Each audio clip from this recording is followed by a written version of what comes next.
What's up, Mike? Hi, Scott. You guys got front row.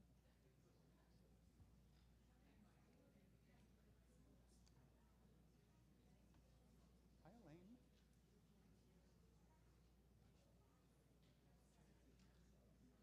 All right, you ready? Yeah.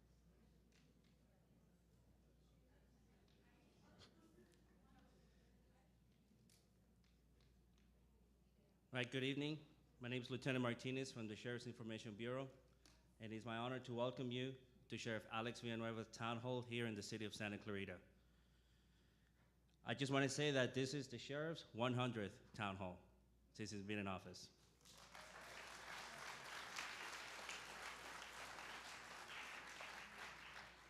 Before we begin, if you can please stand, face the flag for the Pledge of Allegiance.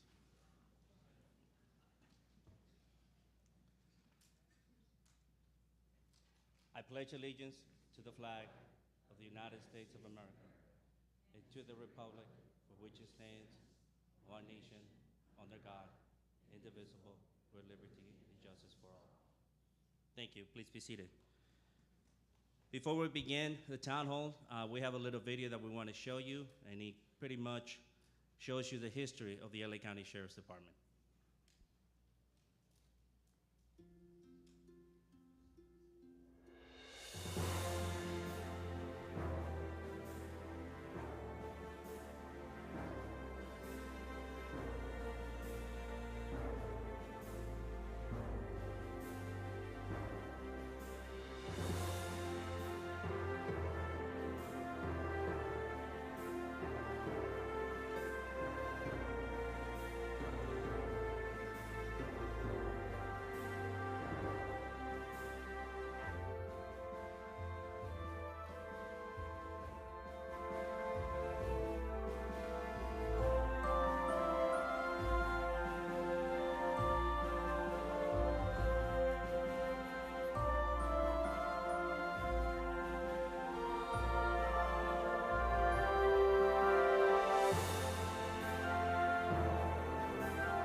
Thank you.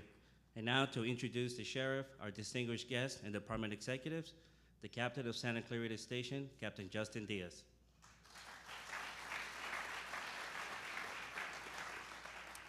Well, thank you, everybody. Thank you for coming out. You know, when you think about Santa Clarita, I'm sure pretty much everybody in the audience lives in Santa Clarita, somewhere in our valley, whether you're in the city or the unincorporated area. And I know, you know, when you think about Santa Clarita, you think of the rich tradition of public safety and support for law enforcement in Santa Clarita. And, you know, when you think about our daily lives, you know, going to the mall, going to Magic Mountain, going to soccer practice, driving up and down McBean, Soledad, Sierra Highway, I think that all of us can agree that we want to feel safe, right? And we want to be safe when with our families and our friends. And we've achieved that in Santa Clarita. That's something very special that we have here. And regardless of what side of the aisle you're on, right? Regardless of your socioeconomic background, regardless of your politics, I think public safety is the common thing that binds us in Santa Clarita, and I think that's why we're all here today. So today is our 100th town hall. Thank you for that, Sheriff.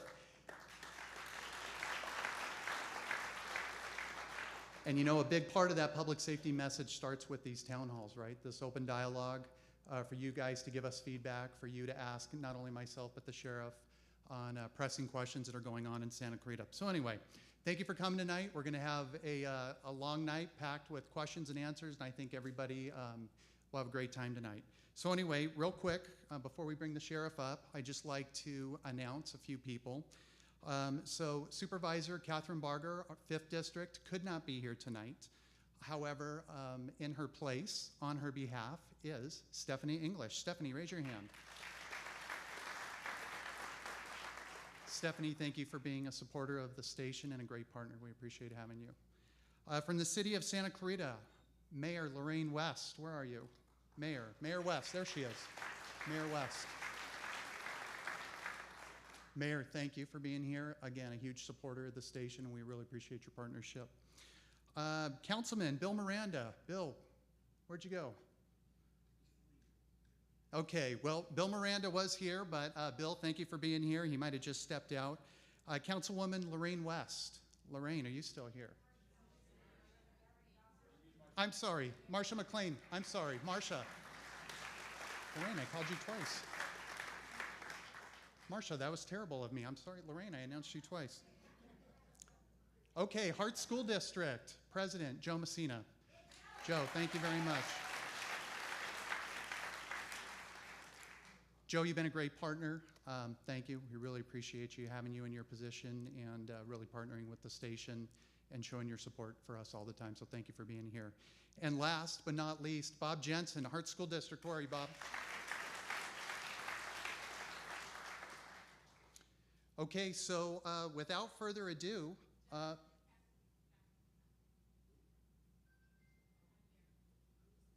can't see it from there. Oh, Sharice Moore. Stand up, Hart School District, Sharice Moore.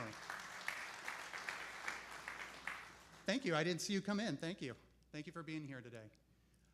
So without further ado, I'd like to announce the Sheriff of Los Angeles County, Alex Villanueva.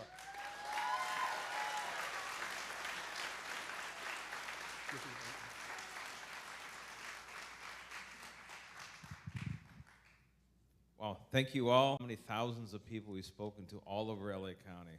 We've crisscrossed it so many times, and I know it's not the normal thing for an elected official to do, but the fact is that I've been here doing these since the very start of my administration because I think that's my job, actually.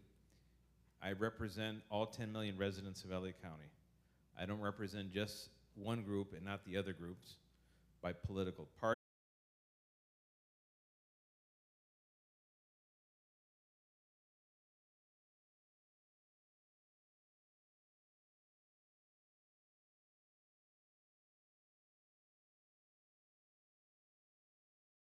Yes, that's about the size of the entire San Diego Police Department is missing from our department. So we have a huge challenge. We are currently the most understaffed law enforcement agency in the United States. It's not even close. Because the job didn't get smaller, the job continues to get more complicated and bigger. As extremists start taking over the public discourse, the language is increasing, the heat is increasing, the conflict, the intensity, and rivalries are starting to form, where lines are being drawn. Supreme Court decision puts people on both sides of the situation, and these people in Tana Green are men and women. They're paying the price for the political indifference of the Board of Supervisors. And ideologically driven for sure, because not a budget issue. No other county department is facing this hiring freeze and the removal of budgeted positions. None. There's 37 county departments. So we need to change that for sure. In the meantime, we still have to face two big things: a rise in violent crime and a rise in homeless encampments. Right now, we're losing 5 people a day die on the streets of LA County. 5 a day, like clockwork. Yes, the coroner's office is very, very busy. So there's people who are saying, don't do anything, that somehow it's going to get better. Or if we do something, we lack compassion. I'd say leaving people to rot on the street is a lack of compassion. And people maybe want to feel good about themselves and pride on how compassionate they are by telling the cops not to do anything. But that's the worst thing that can be done. When you don't do anything, you're actually compounding the misery. You're guaranteeing they're going to die. They're going to die 2 reasons: drug overdose or a treatable medical condition that can be addressed. Imagine someone's a type 1 diabetic, doesn't take insulin. They're so mentally out of it, they will not care for themselves, they not seek it, and within a month they're dead. It's a downward spiral as soon as they hit the street. Life expectancy on the street drops 30 years. 30. And it drops in a hurry. So what can we do? We're going to be talking about homeless today. I have Lieutenant Bill Kitchen. Where are you? The one and only Bill Kitchen. Him and Lieutenant Jeff Diedrich.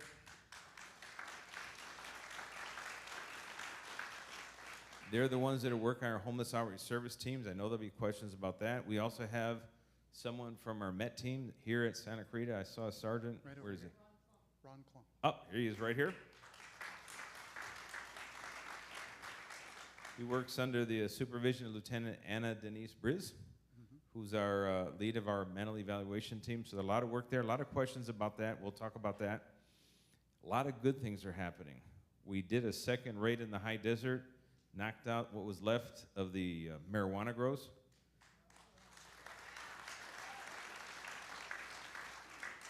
So now we're just doing mop-up, cleaning up what's left of it. And unfortunately, the problem doesn't go away. It just shifts to another county. And we're chasing them because we're going to work with the other counties as well. We want to put them out of business.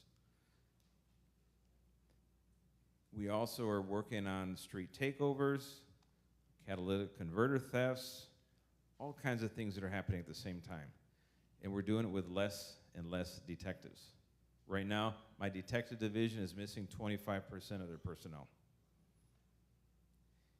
And our most senior investigators, the best in the nation, they're walking out in retirement, and I'm not replacing them. That's a problem, because that means our solve rate on homicides is going to continue to drop as we don't have enough investigators, so each investigator, his caseload or her caseload, gets bigger and bigger and bigger. So these things, you know, there's things that are preventable. If it's foreseeable, it's preventable. They're all foreseeable. So we're going to beat up a bit on the Board of Supervisors today. And I know Catherine Barger's representative here is taking notes, and she can take them back. And I appreciate the support we're getting from the 5th District, but we need 2 more votes so we can turn the tide on this nonsense, all right? And then we'll be in a better place. And we have a lot of questions. Let's get to them. And when it's a local question, he's going to try to do the best answer he has. And he has a lot of good information locally. Question that's regional, countywide, I'll take a stab at it, and we'll divert to our experts when it comes to those topics. Mm-hmm. And then at the end of the night, we get to rate your captain. How about that? Okay? And we'll put it on his evaluation. In fact, Dennis, there you go. He's the one that's going to be writing it. So we ready? Okay, so we've got some pre-submitted questions, and then we've also got some written questions that came in tonight. So we'll kind of go do a mixture of both. Some of these pre-submitted questions are really long. They came in email form, so I'm going to paraphrase them a little bit. So the first one's regarding CCWs, right? Hot topic, right? Everybody's been following the news. I see a bunch of smiles. There's probably a lot of CCW questions in here. So first one, has the good cause requirement for CCWs been removed? So that's part of it. If so, will this speed up the approval process? And for that matter, is a CCW even required for a law-abiding citizen with no criminal record? So, Sheriff? Okay, first and foremost, a CCW is required to carry a firearm in public. It is not required for your home or your place at your business.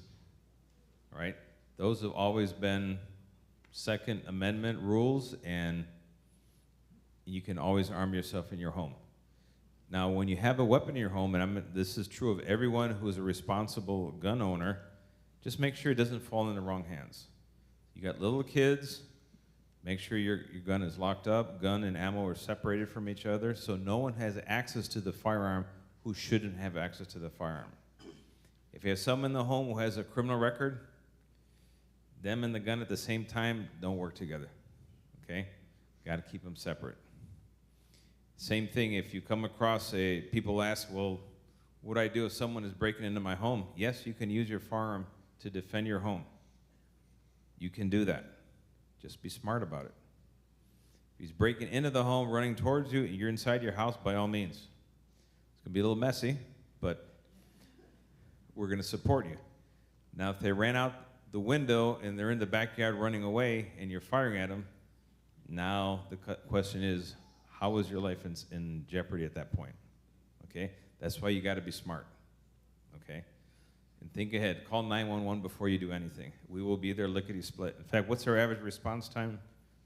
Well, you know that we have 3 types of responses. We have routine, priority, and emergent. And department standard, 60 minutes on priority or on routine, 20 minutes on priority, and 10 minutes on emergent. And if at Santa Clarita, it fluctuates. You know, we're usually below those thresholds. We're actually usually quite a bit below those thresholds.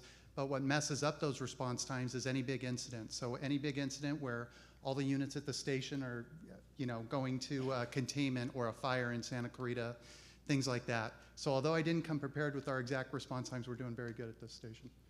Basin-wide average is about 3 minutes. Once you get to here, Lost Hills, Palmdale, Lancaster, everything starts spreading out more. Mm-hmm. So it's a little bit slower than that, but it's still within the standard, he said. So that's pretty quick, all right? So go into the CCWs. The Supreme Court pretty much threw out the good cause part. They didn't throw out the rest of it, though. Can't have a criminal record, got to go through the background, got to do the training, all that stuff. And we're doing that. Right now, we've issued 3,190, I believe is the latest count, and we have another 1,500 that are due to be issued. The problem is we do not have the staffing. Remember I said I'm missing 2,200? I probably need 20 at a minimum, 20 people that can process these to pick up the pace so we could do it in a timely fashion. Right now, it's taken us anywhere from 8 to 10 months. Because as soon as we started issuing, the word spread, and every day, literally, we get an entire milk crate full of applications, like clockwork, every single day. But we don't increase staffing because we had no one to pull from. I can't pull someone who's investigating crimes to do CCWs. So what little staff we have, I believe it's 9, I think we have 8 or 9 deputies, we have a sergeant and 1 analyst, and they're the one doing all the work. So we reached out to all the chiefs of police. We gave them an offer. 1, we can withdraw all of our processing of applications that are not in Sheriff's Department jurisdiction. Knock yourself out. Because in the past, none of the chiefs of police would ever take the risk, and they just say denied, and then the sheriff would be the appellate application of last choice. So in the interest of just saving the hassle, we said, you know, well, we'll just take it at the beginning. We know that it's going to be a no, so why do that? But now the whole thing is reversed because now they're not in a position to rubber stamp no. But we extended the offer to them. Give us some personnel, and we'll continue doing the work, and we'll handle the applications from your city. Or conversely, we're going to not process your application. Your city's going to have to do it. So we're working that out with the Chiefs of Police Association. We got the attention of quite a few of them because it's kind of it's a lot of work, okay? And one of the things that delays it 3 to 4 months is getting a return on the live scan from the DOJ, Department of Justice, because they're backlogged as well. So it's a ripple effect. And now with the Supreme Court decision, our applications is, I know, increased twofold from what it was. So we're getting a barrage of these applications, but we'll get it stabilized, and we're trying to bring the numbers down now. It's not as a lengthy process. The only thing we have going in our favor, but we have more than twice the number of applications. So hopefully that answers that question. Okay, next question. It's a long one. I'm going to paraphrase it. I'm a resident of SCV and posted this question on the Nextdoor website. Okay, can the old sheriff's station be a substation for the west side, Valencia, Stevenson Ranch, and Castaic? And so just to give you some context, everybody in this room, I'm assuming everybody knows, but maybe not.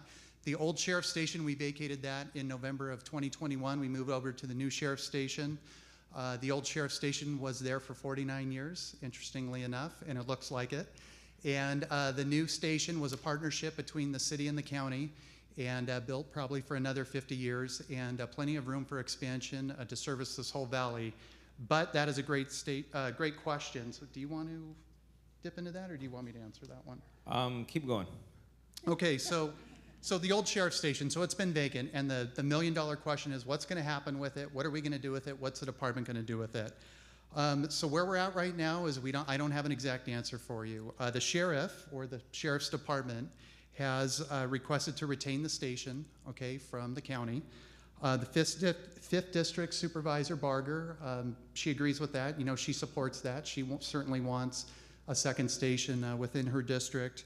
And then, of course, there's discussions going around between the board, LASD, and the 5th District, and further to follow on that. We don't know where that will go. The board hired a consultant to basically assess all the county services at that whole civic center area. And so, you know, there are other county services there. There's the sheriff's station, there's the fire office, there's the health office, and then, of course, the city library there, and the courthouse. So it's a big civic center area. And then, as far as the station, there's another part to this question, but do you have any more for the station? Yes, I can tell you this. There's value in having a satellite of the main station. I'll give you a prime example. My wife and I, we live in La Habra Heights. And La Habra Heights to the city of Industry is about a 20-minute drive. And rolling code 3 lights and sirens from city of Industry, the sheriff's station, to one of the 4 corners of La Habra Heights is a very long drive. So now the deputies that work in La Habra Heights, they have their car stationed at La Habra Heights. They have a locker there at City Hall. So instead of driving to Industry and then start their shift in Industry, they're starting at La Habra Heights, where they work. So now it's the same relationship here, because there's quite a distance between the new station and the old station. So ideally, if we have people that are working this neck of the woods, go to the old station, dress out of there, their vehicles are there, now we have the best of both worlds. So we're assessing the economics of that and the viability of it, and we'll have an answer.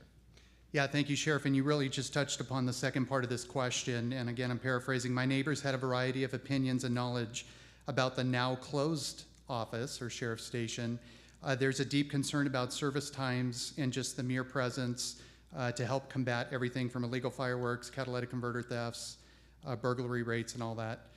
So the one thing to remember is, although the sheriff's right about having a station that's closer to the west side, the one thing you have to remember is that all of our deputy sheriffs that are in patrol, they're assigned to what we call RDs, or reporting districts.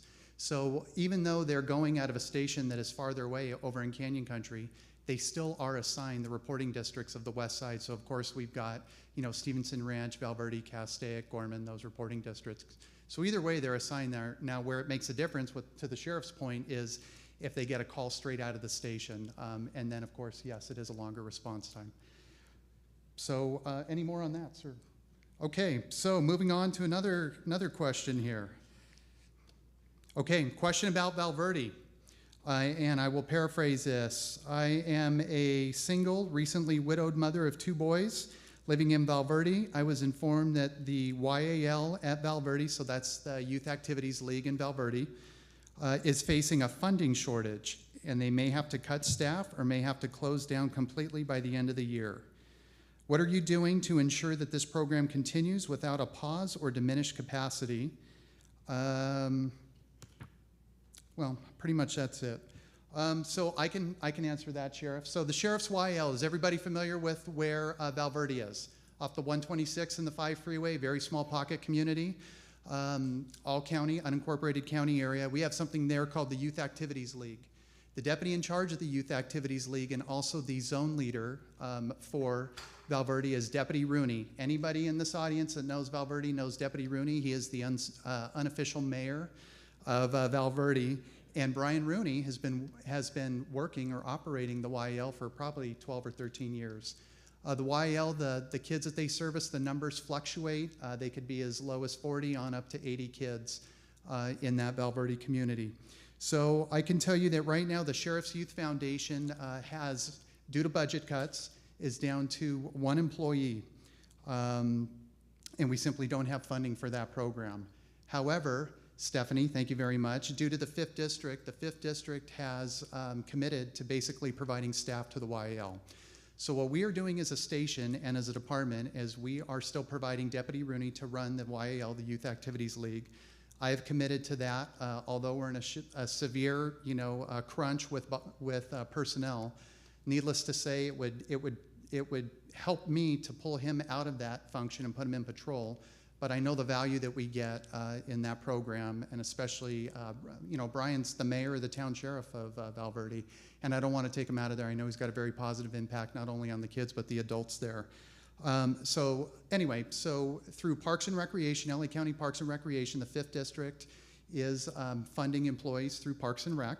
Right now there are 2 employees, and then in the fall, I believe, Stephanie, we have 2 more coming. With the Parks and Rec employee and with Deputy Rooney, that place should be fully staffed. Of course, there's going to be some bumps in the road. We had a different staffing model for many, many, many, many, many years. This is now changing.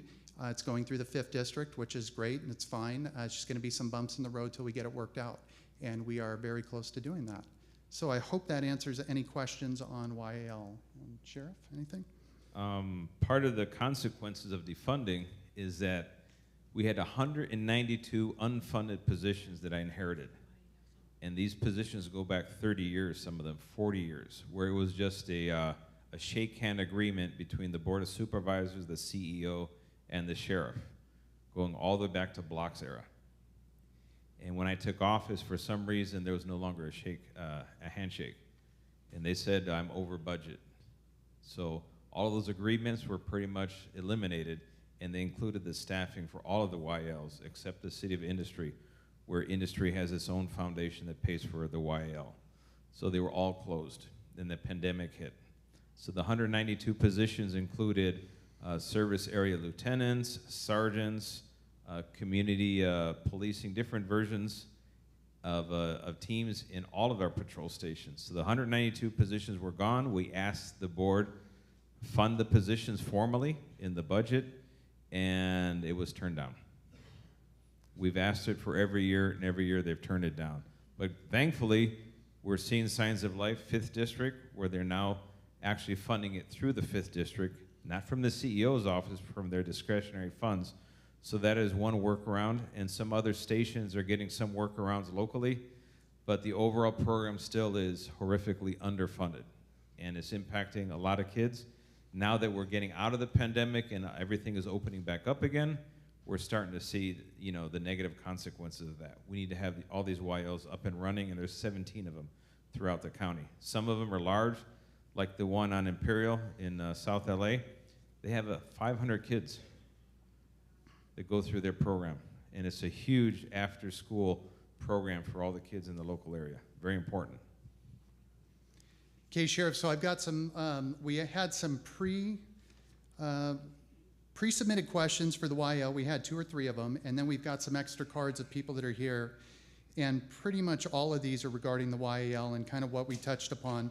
I think the main thing to know for anybody that is worried about the YL, we've got a commitment from Stephanie English from Supervisor Barger's office to provide staffing to the YL. You've got a commitment from me to provide Brian Rooney, Deputy Rooney, to the YAL. Not only is he assigned to the YEL, but he's also the zone leader for anything that happens in Valverde and Castaic. And really, that's where we're at right now. No time in the near future will there be any staffing or funding coming out of the Sheriff's Youth Foundation, as the sheriff just mentioned. And really, it's all of that staffing is going to come through the 5th District office.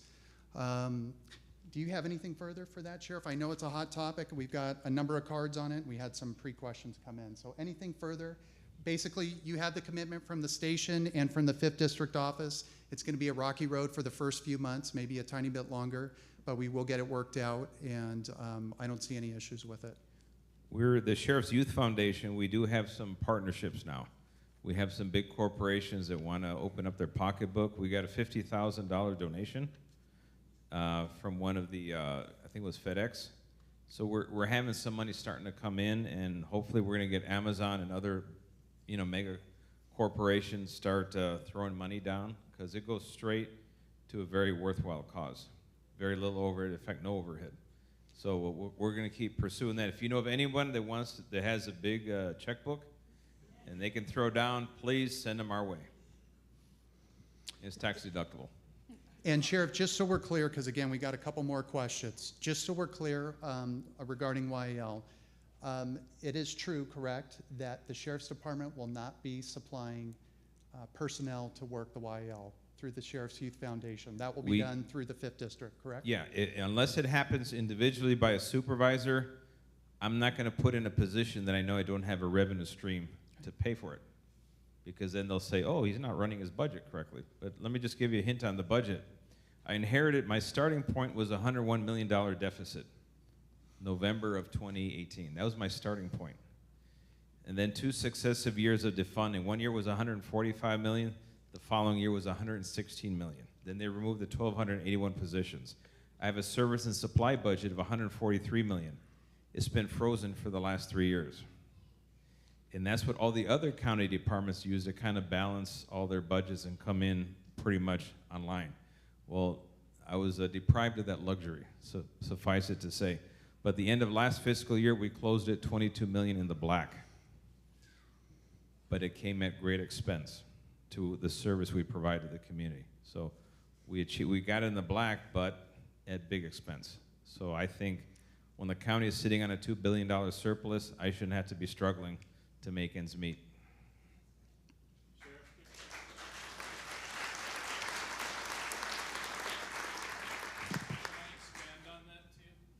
So the Sheriff's Youth Foundation also used to have a big support staff that it had, secretaries, etc.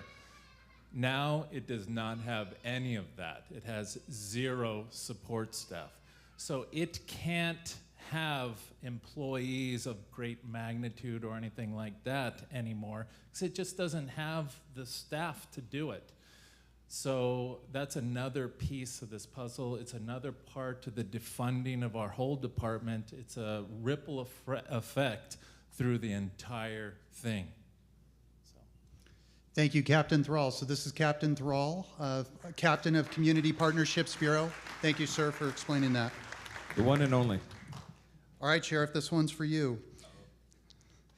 What are your thoughts regarding Caruso's statement of wanting to arrest the entire 60,000 plus homeless person population in the city of Los Angeles, and your thoughts on his statement toward the homeless of "you don't get a choice," quote unquote? Well, we're not going to arrest 60,000 people, I can tell you that.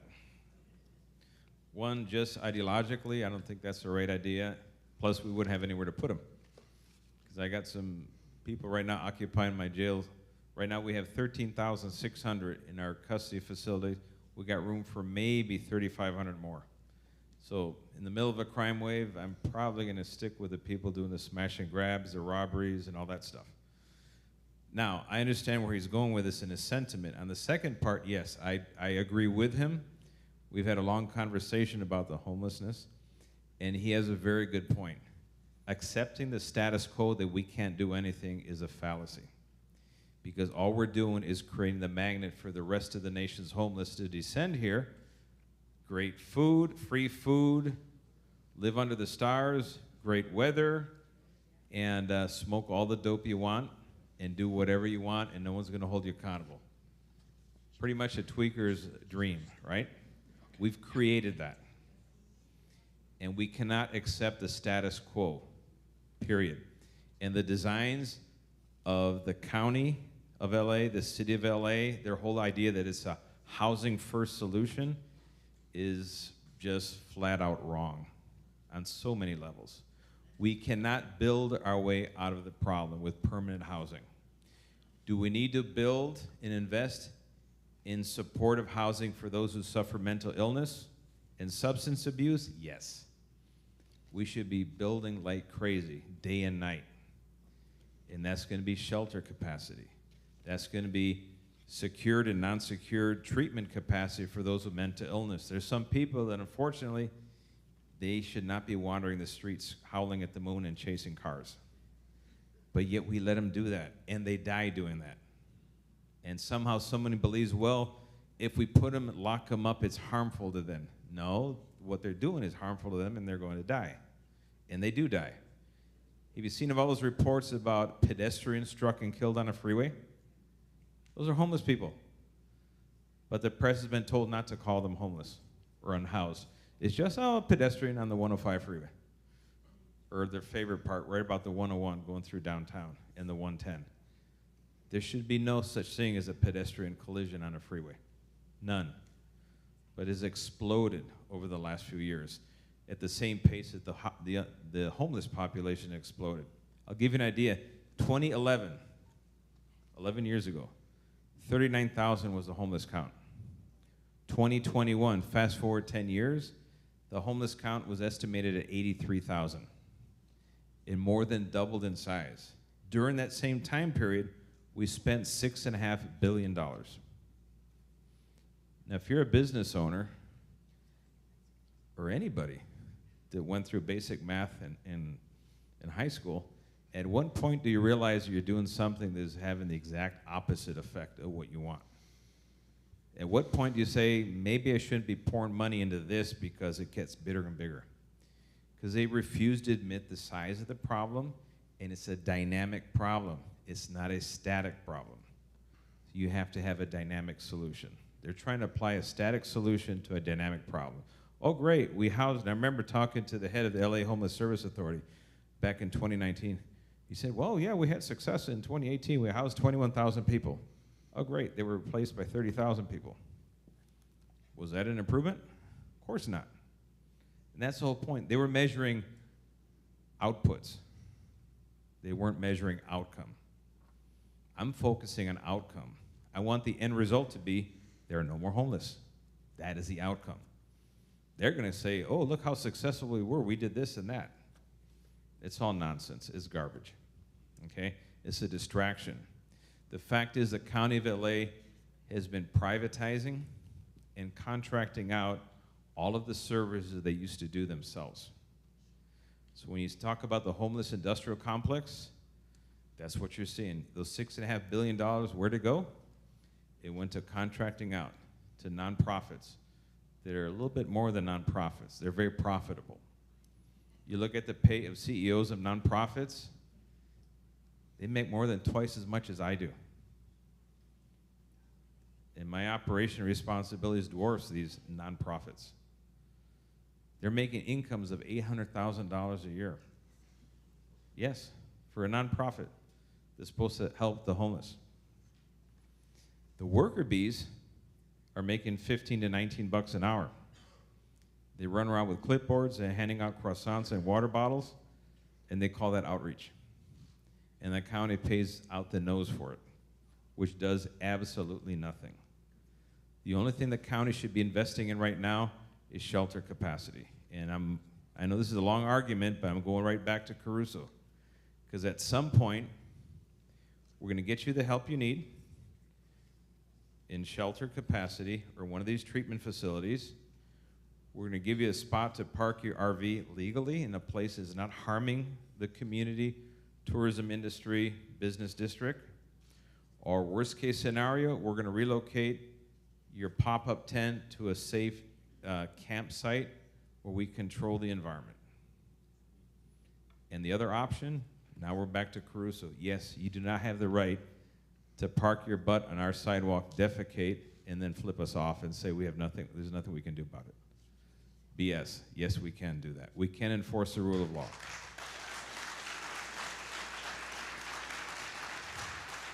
So I know it took me a while to get there, but now you can see why I'm in agreement with Caruso.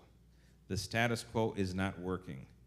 The county and the city of LA are married to a failed status quo. In fact, the county of LA put out a motion saying they have a housing first policy. In fact, that was 2 or 3 months ago.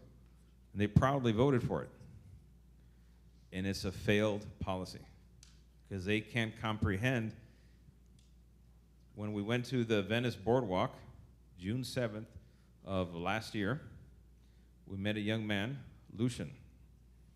He was a white kid, 22. He said he was born in Maryland, went to Tennessee, but he thought the winter was a little harsh, so he got a one-way bus ticket to LA. Went straight to the boardwalk, and he was straddled on an office chair sitting on the sand, covered in cookie crumbs. He was 22, but he looked like he was 62 because he's been smoking dope for 3 years straight, meth. And he told me, "Isn't this great?" He said, literally, "I enjoy the nomadic lifestyle. I'm a drifter." And all the service providers would come by every day to feed him. Once or twice a week, they'd come by to throw some free fresh clothes at him. He had nothing to do but just sit on the boardwalk and gawk and be fed. And he smoked his meth. That is insane. The county cannot admit that Lucian exists. We have him on videotape. In fact, some of you may have already seen that videotape. It's very telling. He symbolizes the problem. We've created the perfect magnet. Right now, we are the nation's capital, ground zero of homeless. A full 25% of the entire nation's homeless population is right here in LA County. Half of the state's homeless population is right here in LA County. And yes, you mentioned Governor Newsom. He did say he wanted all of them to come to LA, to California, to share the California dream. I'm quoting him. That's not working out too well, right? So yeah, we got some big problems. Kind of like alcoholics. When you're in denial, you're not going to get help. Right now, we need help. We need to take some drastic measures to right-size the ship. And I'm going along with Caruso. He's on the right path. All right? We need to stop the bleeding, triage the situation, get the help to those who need it, and those who refuse the help, and they're able-bodied and adult, get the hell out of LA. Plain and simple.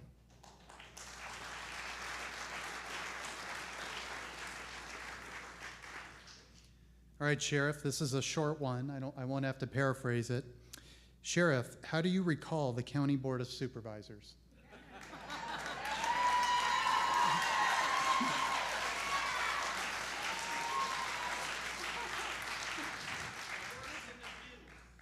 All right, I will measure my words carefully here. Not that I have to. There's 3 ways to get rid of an elected official, unless you're the DA or the sheriff. The one that all 8 of us have in common is a recall or an election, or impaneling a civil grand jury with an accusation, obviously, of gross misconduct, crime, stuff like that. Typically, that's what happens. Say a supervisor gets arrested for armed robbery. Don't laugh, because I have someone going through the history of LA County from the 1930s to the present. It's quite a doozy. Yes. What inspired me to go through this history exercise was comments from a supervisor and what they put on the agenda, item number 12, that board motion on Tuesday, where they talked about Peter Pitches. Well, it turns out Peter Pitches was probably the most honest of all the sheriffs.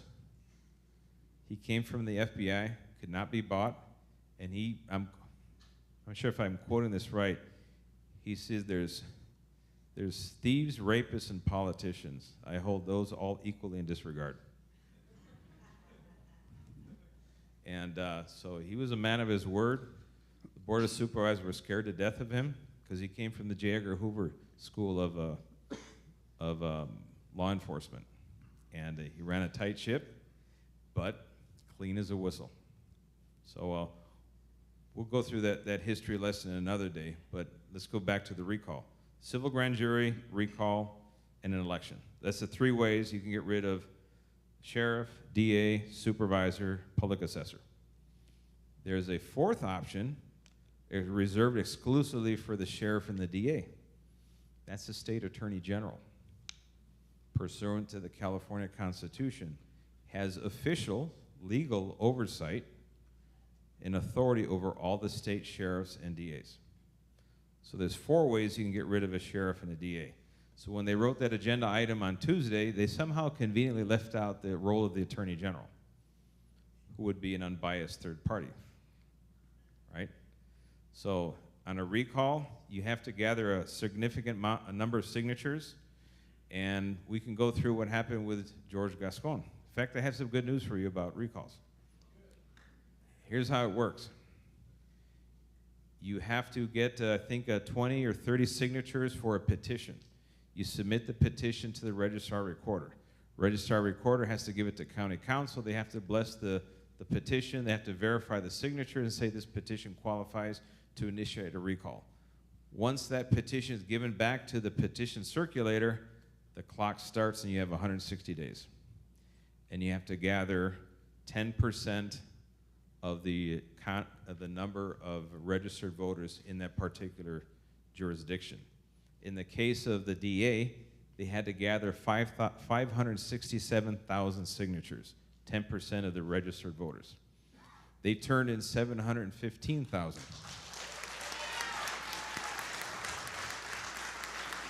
So when Sheila Kuehl says, and woe is me, we can't recall a sheriff, well, we're just in the middle of recalling a DA. So her argument rings very hollow. Gets better. They turned in the signatures, I think it was July 6th or 7th. Suspiciously, the very same day where the draft of the charter amendment, item 12, was released publicly. So as they're turning in the signatures to recall the DA, the board is initiating the process to try to get rid of me. I don't know if that's, would they call that retaliation?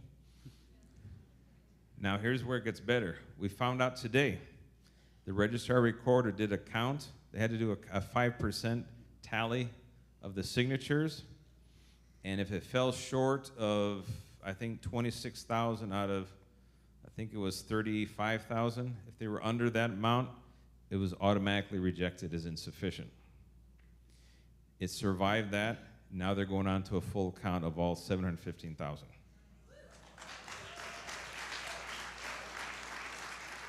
So they have to gather 79.2% of the 715,000, and the recall will be on the ballot. So if you want to know how to recall someone, that's how you do it. And for the supervisors, surprisingly, it's 80% easier because you only have to do one district, not the entire county. So just take that 567,000 divided by 5, probably somewhere in the neighborhood of 112,000 signatures is a threshold for a supervisor. Okay? So I'm not concerned about this district in particular, but I hopefully the other districts take note. The threshold is very low. Okay, thank you for that, Sheriff. Okay, another question. I'm going to shorten this one up. It's a long one. Can Sheriff Villanueva or Captain Diez speak to ways that citizens can better protect themselves and their neighborhoods from rising crime? And a follow-up, should we be asking our HOAs, Sheriff, Santa Clarita is known for HOAs. We have HOAs everywhere. Should we be asking our HOAs to install better lighting or provide additional security patrols throughout the community during certain times of the day? Yeah, so this is a great question. So we get asked this all the time by businesses. We get asked by HOAs, by random people. There's a study in law enforcement. It's called Capt. That's crime prevention through environmental design. Super simple. It's probably stuff you guys think about all the time and maybe some stuff you don't. So lighting, it's huge. You'd be shocked at how many businesses have broken lights or how many houses have broken lights, right? The crooks are gonna always go to where it's dark. Street lights, people, street lights out on your street and you just think, it's never gonna get fixed. Well, in Santa Clarita, you can go on the city's website or you can go to Southern California Edison, either one, type in the street light number, they'll fix it in 24 or 48 hours. Super simple. Trash, don't leave trash out. Don't leave things in the driveway. Don't leave things on the front porch. Where do you park your cars? Do you park your car in a poorly lit area? Do you park it in a driveway? Do you park it under a street light? Things like that. Security, you would be shocked at how many businesses get broken into, and then the police show up and they say, okay, great, I see a security camera right there. Can I have the footage? And they go, oh, wow, it hasn't worked in years. Or, oh, it's a dummy camera, right? So, if you're gonna do security at your house, it's cheap. Ring doorbells. I don't work for Ring, but that's a popular one, right? But those are cheap, those are popular. Put those up and don't hide them. There's no reason to hide something. You want to stop something before it happens, right? So make those security cameras visible. Neighborhood watch, we get asked this all the time. So neighborhood watch kind of was a thing of the 80s and 90s, and you don't hear about them much anymore. You don't drive around and see those orange and white neighborhood watch signs anymore. The Sheriff's Department, or at least at Santa Clarita Station, we don't specifically supervise neighborhood watches. However, we can certainly point you guys in the right direction if an HOA or a certain neighborhood wants to do so. The other thing, so we're very fortunate that we have a crime prevention unit at our station, and basically the entire Santa Clarita Valley is broken up into 8 zones. Each zone has a zone leader, and that zone leader is your one-stop shop. So if you're not gonna call the station for something, you can reach out to the zone leader. We've got our rosters of all of our zone leaders, and they're your one-stop shop. So basically, if you're having a problem in your community, if you want to start a neighborhood watch, if you've got whatever you want, information on crime prevention through environmental design or anything for that matter, they're your one-stop shop. If you call the station, ask for the community crime prevention unit or community relations, we can get you this roster, and this is all the deputies' names broken up by the zones and their direct contact information. So it's a great program. Beyond that, Sheriff, I'll throw it to you if you got anything to add to that. Let me add a few things to that list. Your home. Don't advertise what's inside your home to the exterior of the home. The big bay window with the big flat screen TV and all that stuff, yeah, people look at it and go, okay, you guys have something in there. So don't advertise. Make sure your front door is visible from the street. When you remember when you fill your garage full of a bunch of crap and you can't put a car in there? Where you're actually compounding part of the problem. Because a lot of the thefts of catalytic converters would be really avoided if your car was parked in a garage. So, yeah, I know, that's kind of tough, I know. It's 20, 30 years of junk that's been accumulated in there. But the most important thing you can put in a garage is a car, all right? Just think of that. And also, it pushes out cars onto the streets, then you can't see them because there's so many cars on the street, and they're just sitting ducks, one thing. Another thing, when you have that fancy trip to Europe, while you're away in Europe enjoying it, and you're sending all those wonderful social media updates, that means no one's home. Someone you do not know, or someone you know who knows someone you don't know, is, hey, look at, they're in France, look at that. Eiffel Tower, oh great. And that's when that Ryder truck pulls up, backs up in your driveway and cleans out your house, okay? And the neighborhood watch works great, but you can have your own at a minimum around your block so everybody knows, hey, they're in France, no one should be there. So as soon as that car pulls up, call. You see that car in the cul-de-sac with 3 strangers in it? Call. If you see something, say something. Remember it was in the news a few days ago, Rolling Heights, that guy who was pistol whipped and had a $60,000 Rolex stolen? The suspect were sitting in that establishment in a car for over an hour, waiting, watching. No one called, okay? So we got to be aware of our surroundings. Be aware of your surroundings when you're going shopping, when you go out for entertainment, for anything. Look around for the people who don't seem to have a particular reason to be in there. You go to a nightclub, a hot spot in downtown LA or somewhere where the music's thumping and everybody's having a good time. There's some who look like they're not having a good time. They're just there watching. Because they're watching to see who's the one who's the best pick. And they got a cell phone, and there's people on the street waiting. That's how they coordinate all that. Just like we do our coordination to catch crooks. The crooks do their coordination to catch victims. Don't be one of those victims. If you think somebody's following you, don't go home. Go to a sheriff's station. For some reason, the crooks don't like to go to sheriff's station. We have a welcoming party for them. So you got to be smart about these things. Don't go to a gas station at night. If you're running out of gas, do it in the daytime. Pay attention who's in the gas station when you pull up there. If they're not pumping gas and they're on a bike, a little BMX bike, and they look like they're 30 years old, they're waiting for you. Just like at the ATM. No one should be hanging out at ATM. But people got their little cell phone and their mind is somewhere else and they think that the world, is not listening or watching, and they go up to ATM to pull out the cash and there's a gun waiting for them. And it's something that a blind man could have seen coming, okay? So be aware of your surroundings. Likewise, everyone here who has a cell phone, I guarantee in the last day or two, you got a stupid text message about, hey, your package got intercepted, or we froze your account, or blah, blah, blah. The whole thing is a phishing expedition. They want to test how dumb you are to see if you'll click on the link. So don't fail that IQ test. Same thing with email. No one reaches out to you for anything. If your bank has a concern about anything of yours, they're going to send you a letter. Or you'll find out that your card doesn't work. Okay, you call the card numbers that you know to call. It's on the back of your card. Now you have a legit process. Government does nothing over the phone. Nothing. Or email. We do everything in person, and we wear tan and green, and we knock on your door at 4 a.m. It's not a pleasant experience. That's one way we do business, or by first-class mail. That's about it. That's the only way. All of government, city, county, state, federal level, that's the only way government works. Everything else is to test your IQ, okay? Because they're going to try it 1,000 times. As long as they get 10 suckers, it paid off. Heck, it paid off in the first sucker. 9 more is just gravy, okay? So we just got to be mindful. The last group I want to talk about, senior citizens. There comes a point in time where the world is going a little bit faster that you can react to all these things that are happening. Technology is evolving, the crooks are getting smarter, and they're finding new ways to cheat you, all right? And you have wealth. You've accumulated a lot of assets. So as you get older, make sure you have a loved one who is younger that you can trust to make sure they can manage your financial affairs.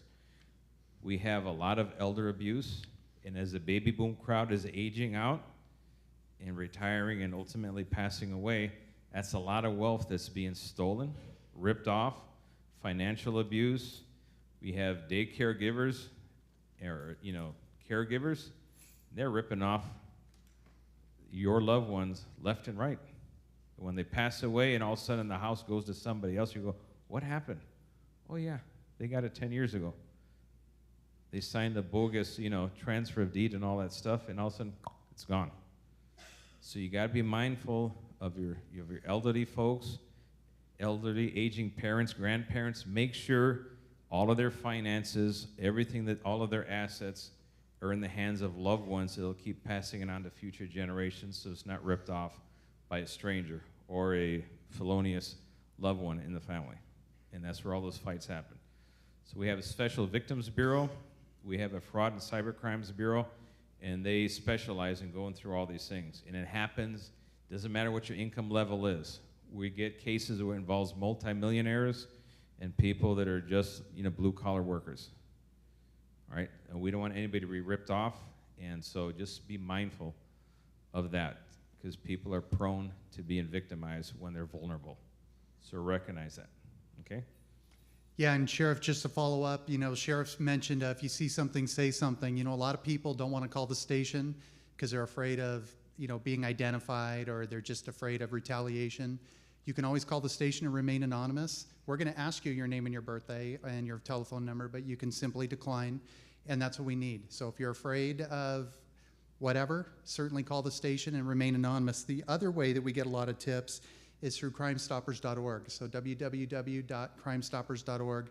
We are making significant arrests off Crime Stopper tips. and that's all anonymous as well. So I encourage you to do that. Okay, Sheriff, here's an interesting one. I'm going to read the whole thing. It's going to be hard to paraphrase. My question is around the Juvenile Justice Reimagining Committee, which under the influence of the Anti-Recidivism Committee, ARC, decided to select Camp Scott and Saugus as a permanent location for age 16 to 25 707B offenders, a mere 300 feet away from homes in a fire-prone riverbed in an area next to a planned 300 high-density residential community. Okay. On the second part, okay, so we're familiar. We're talking about Camp Scott and Scudder up. Okay, I see a lot of shaking heads. I know everybody is probably very familiar with Camp Scott and Scudder. Okay, the follow-up. This former level 1 youth probation camp was never designed as a level 4 maximum security prison, and that is what they want. Since this will likely go through, what can we do to ensure there is enough police presence in the area to protect us from these violent repeat adult offenders that will be housed in a minimum security facility? Wow. And That question kind of rolled off the tongue pretty easy. that was a tough one. Well, I'll tell you this. We have to go back to we have to unfold this disaster to the very beginning. Who was left off at the table when the decisions were being made? I'm going to take a wild stab here. I'm going to guess the community surrounding them, right? It was all decided by a group of idealists who have no skin in the game. It's not going to impact their community. And yeah, that's exactly what happens all the time. And it repeats itself in many different forms. Just like the Metro Board's Public Safety Advisory Committee voted unanimously to remove all cops from the trains and replace them with unarmed ambassadors because they alleged that the passengers were afraid of cops. And my response is, I think the passengers are afraid of being set on fire, cut in half, raped, robbed, pistol whipped, disemboweled, all the other things that have been happening to passengers over the last year. That's what they're afraid of.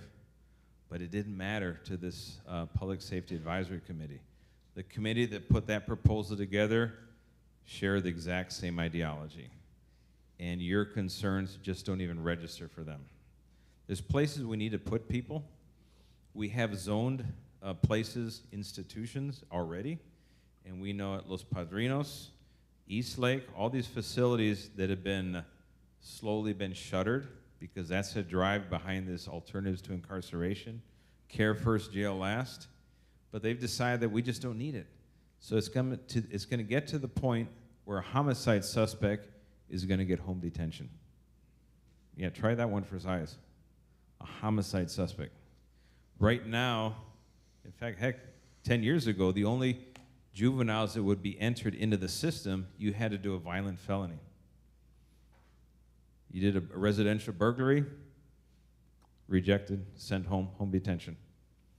You had to do an armed robbery, shoot someone, rape someone, kill someone before you would qualify for detention at East Lake. So the crowd that was left at our juvenile facilities was that type of crowd.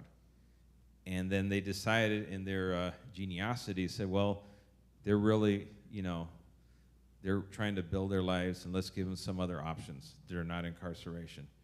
And, I'm all for giving people second chances, but I weigh that against the people that are going to be harmed by them, the families.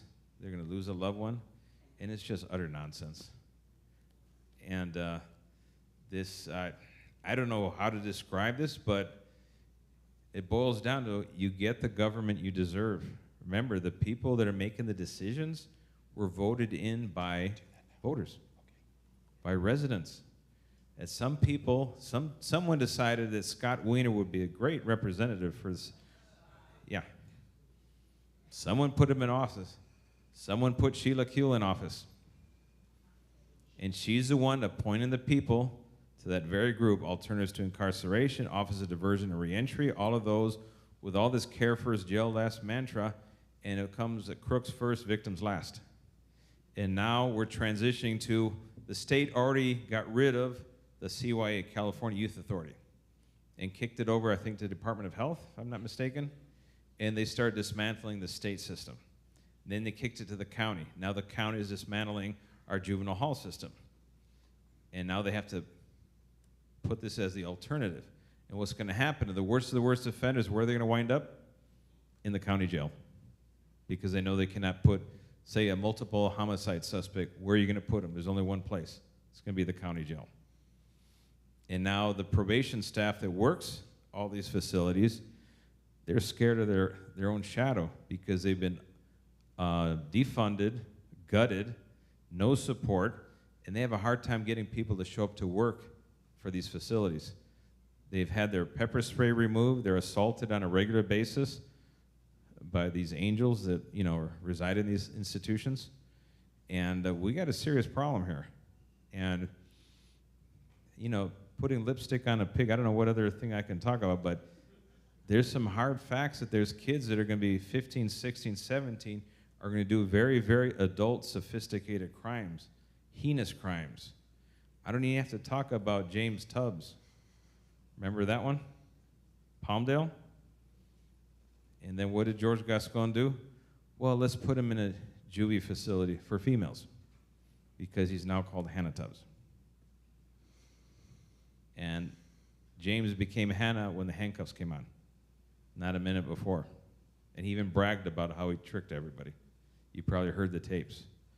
So we got some big problems here. This one, that's a tough thing to resolve because they're so far down the planning process. They're already overridden you. Best thing you can do, use CEQA. File a lawsuit. Get together as a group. Homeowners Association, I know you have quite a few here. Mm-hmm. Get together and say, hey, you know what, we're going to oppose that. And use CEQA. And file claims against the county. It's a sad way to do business because if they incorporated your concerns at the planning stage, we could finally reach an agreement of what our juvenile facilities look like, what our entire juvenile justice system should be, and then let's act accordingly. But they skip that process because they know better than everybody. Same thing with the homeless. They're homeless in every single supervisorial district. So people say, well, not in my backyard. They're already in your backyard. So let's get them out into the open in places where we can at least minimize the impact and then start picking them off from there, get them in a better spot. That would be a start. In fact, I was offering, when they keep wanting to close Men's Central Jail, that's 4,500 of the worst inmates in America. I'd say we'll divide it by 4. That'll be 1,100 inmates. We'll put them on buses. We'll send them to every supervisorial district office.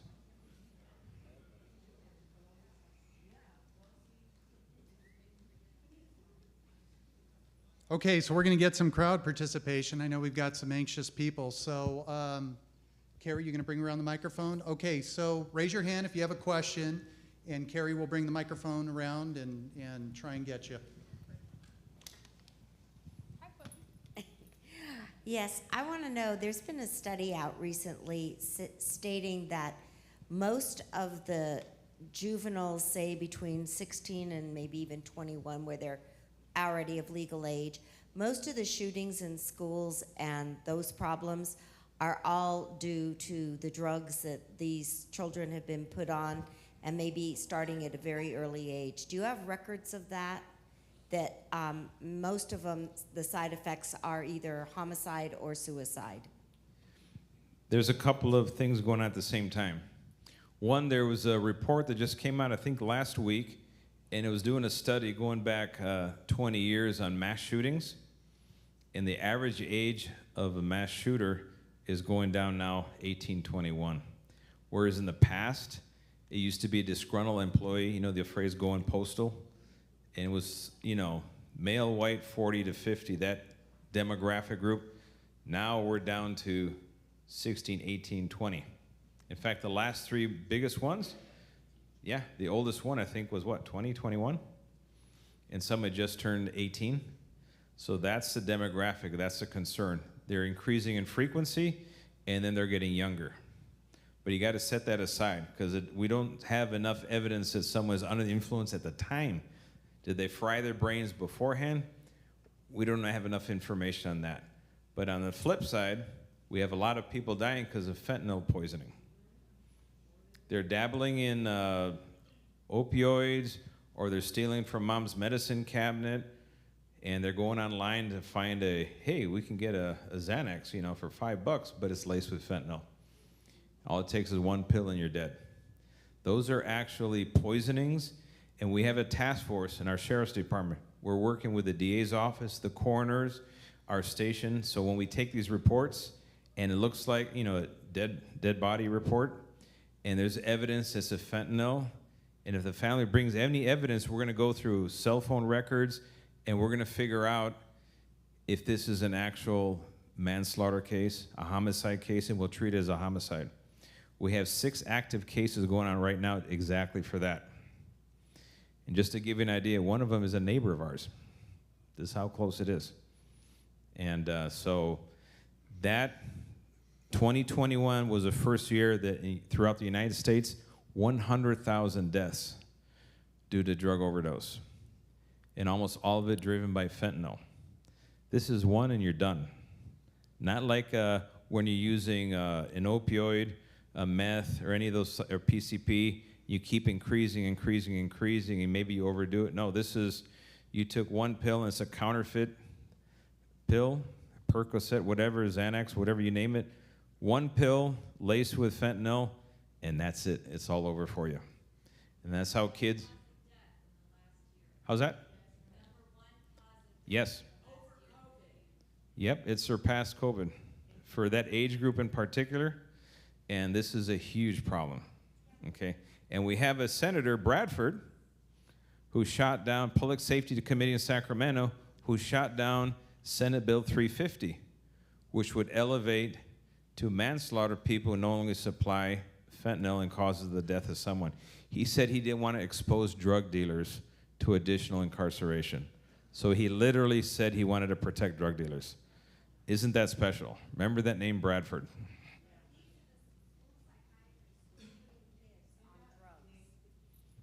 I'm talking about the school psychiatrists or other psychiatrists who are putting these kids on drugs because of behavioral problems. All right, that's going to be an entirely different topic. No, and, that was part of the same thing. Yeah, that's a concern too. We can't fix it, we've tried to medicate it somehow.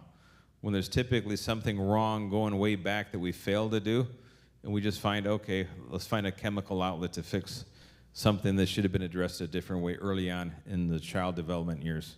And for the record, I know Georgia Gascon is fond of saying, well, brains are not fully developed to the age of 25.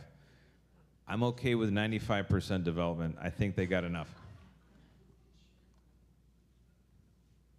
Take another audience question. Oh, by the way, before we get your question, sir, for the record, and hey, how you doing over there? I'm doing something that most elected politicians would rather eat their own liver than doing, which is take questions live, unscripted.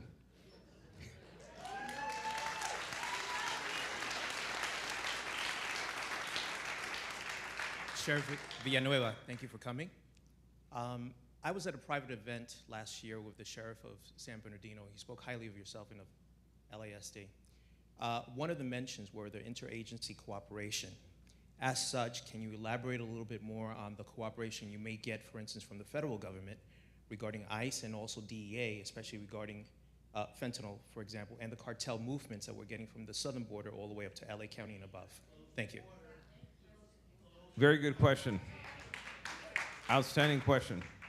One is last year when we did the first marijuana raid in the high desert, we had a full team of the DEA. They hit, I think, 5 or 6 different locations. They like to rappel off helicopters, do that hut, hut, hut thing. So we kept them in a place where no one else would get hurt. They did a wonderful job. They worked with us. We had 5 different sheriff's departments present last year. And we had a huge turnout. This year we had a huge turnout as well. And also the state fish and game, wildlife department, they also came and assisted. So those work well. We have the HIDTA task force, and we partner with federal government, with the ATF, the DEA, and we're working all the issue on the narcotics on the border. Because one of the main points is LA, unfortunately. And from here is a shipping point out where everything fans out throughout the nation. So we're very, very busy with them, and we do seizures all the time. And this year we repeated the raid in the high desert. We seized, I think, 1.4 tons of weed. And actually, not 1.4 tons, $1.4 billion worth of weed. Yeah, it was close to 30 tons. So the collaborations are very, very important. We have a huge issue with the border. And this is where you got to follow the logic here. We kicked ICE out of the jail because we had to separate local law enforcement from federal immigration enforcement. Blending the two together made a lot of people not call 911 and not be involved. So we keep the two separate. We want federal immigration to do their job. When crooks get released from the state prison, the murderers, the rapists, and they're undocumented, send them home. That's where they belong. So that works good. What's not working is an open border right now. It is not working at all because everything is coming across the border and we're paying the price right here in LA. We're seeing it. What we're not seeing though is a connection between the open border and homeless, at least not in LA. Because when someone walks 2,000 miles, they come to work. They don't come to sit on their butt on the beach and wait for people to give them stuff because they have a family at home and they want to send them money at home. So we need to control the border for sure. Canada has a great system.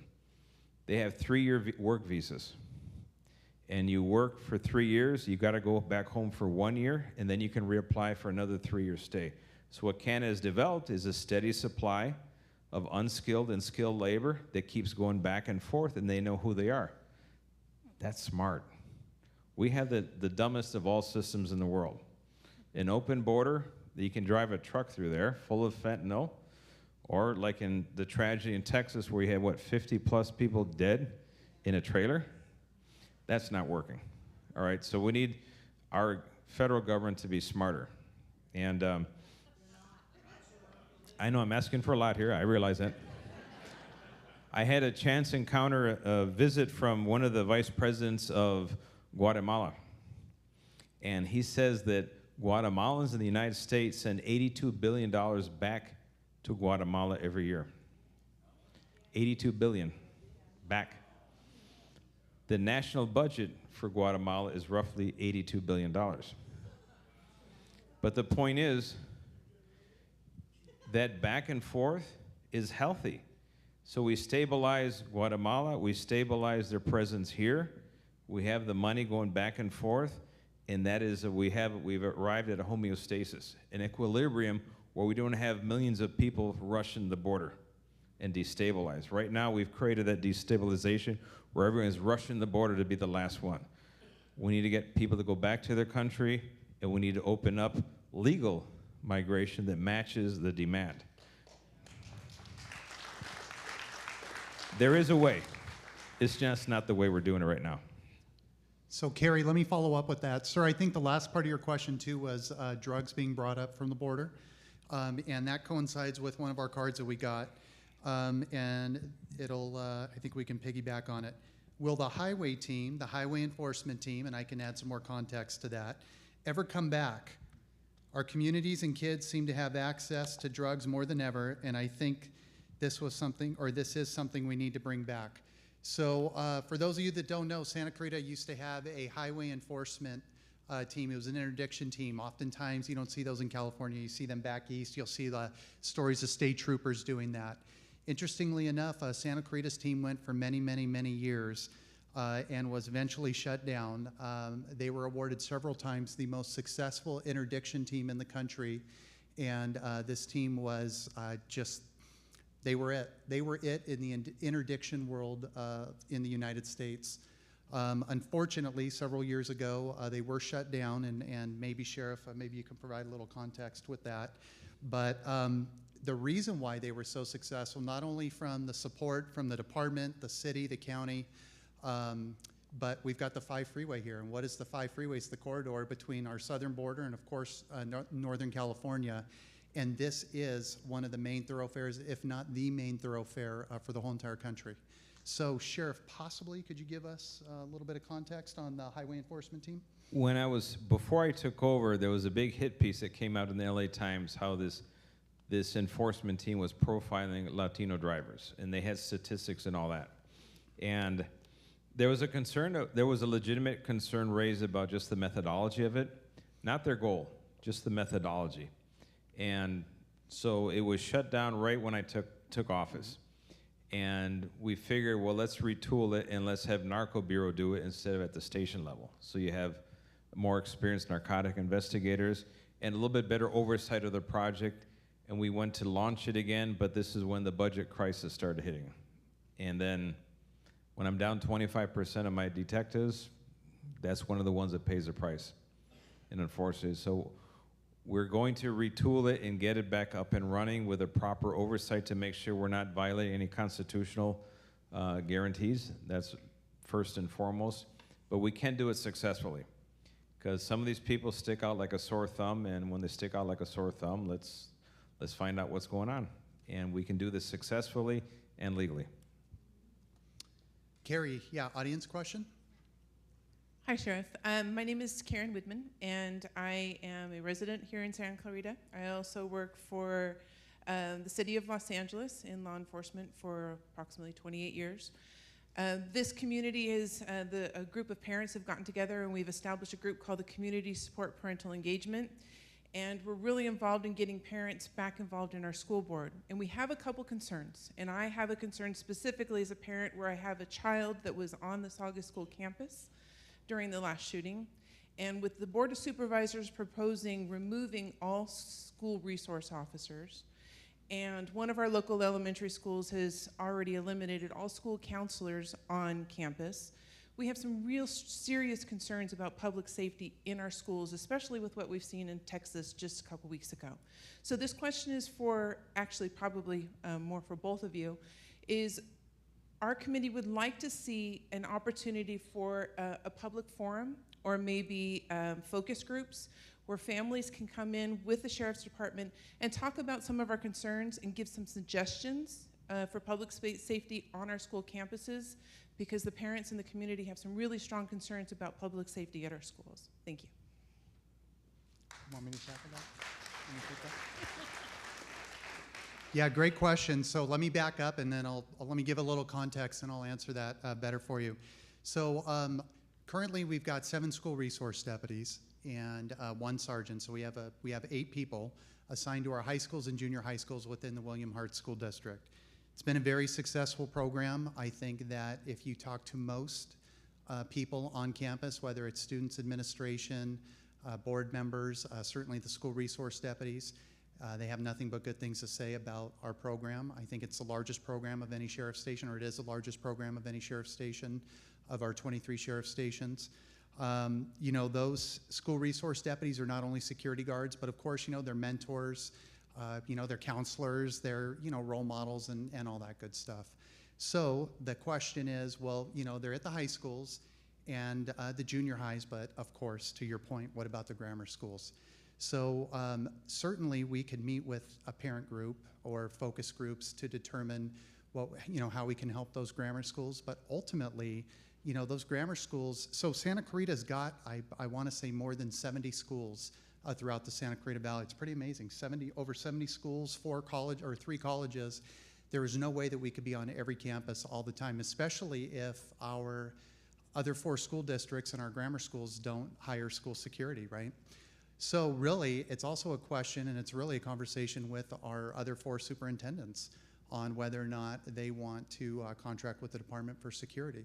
So that could be deputy security, that could be private security. You know, there's different forms, there's different ways to do it. But it is going to be very, very, very difficult, if not impossible.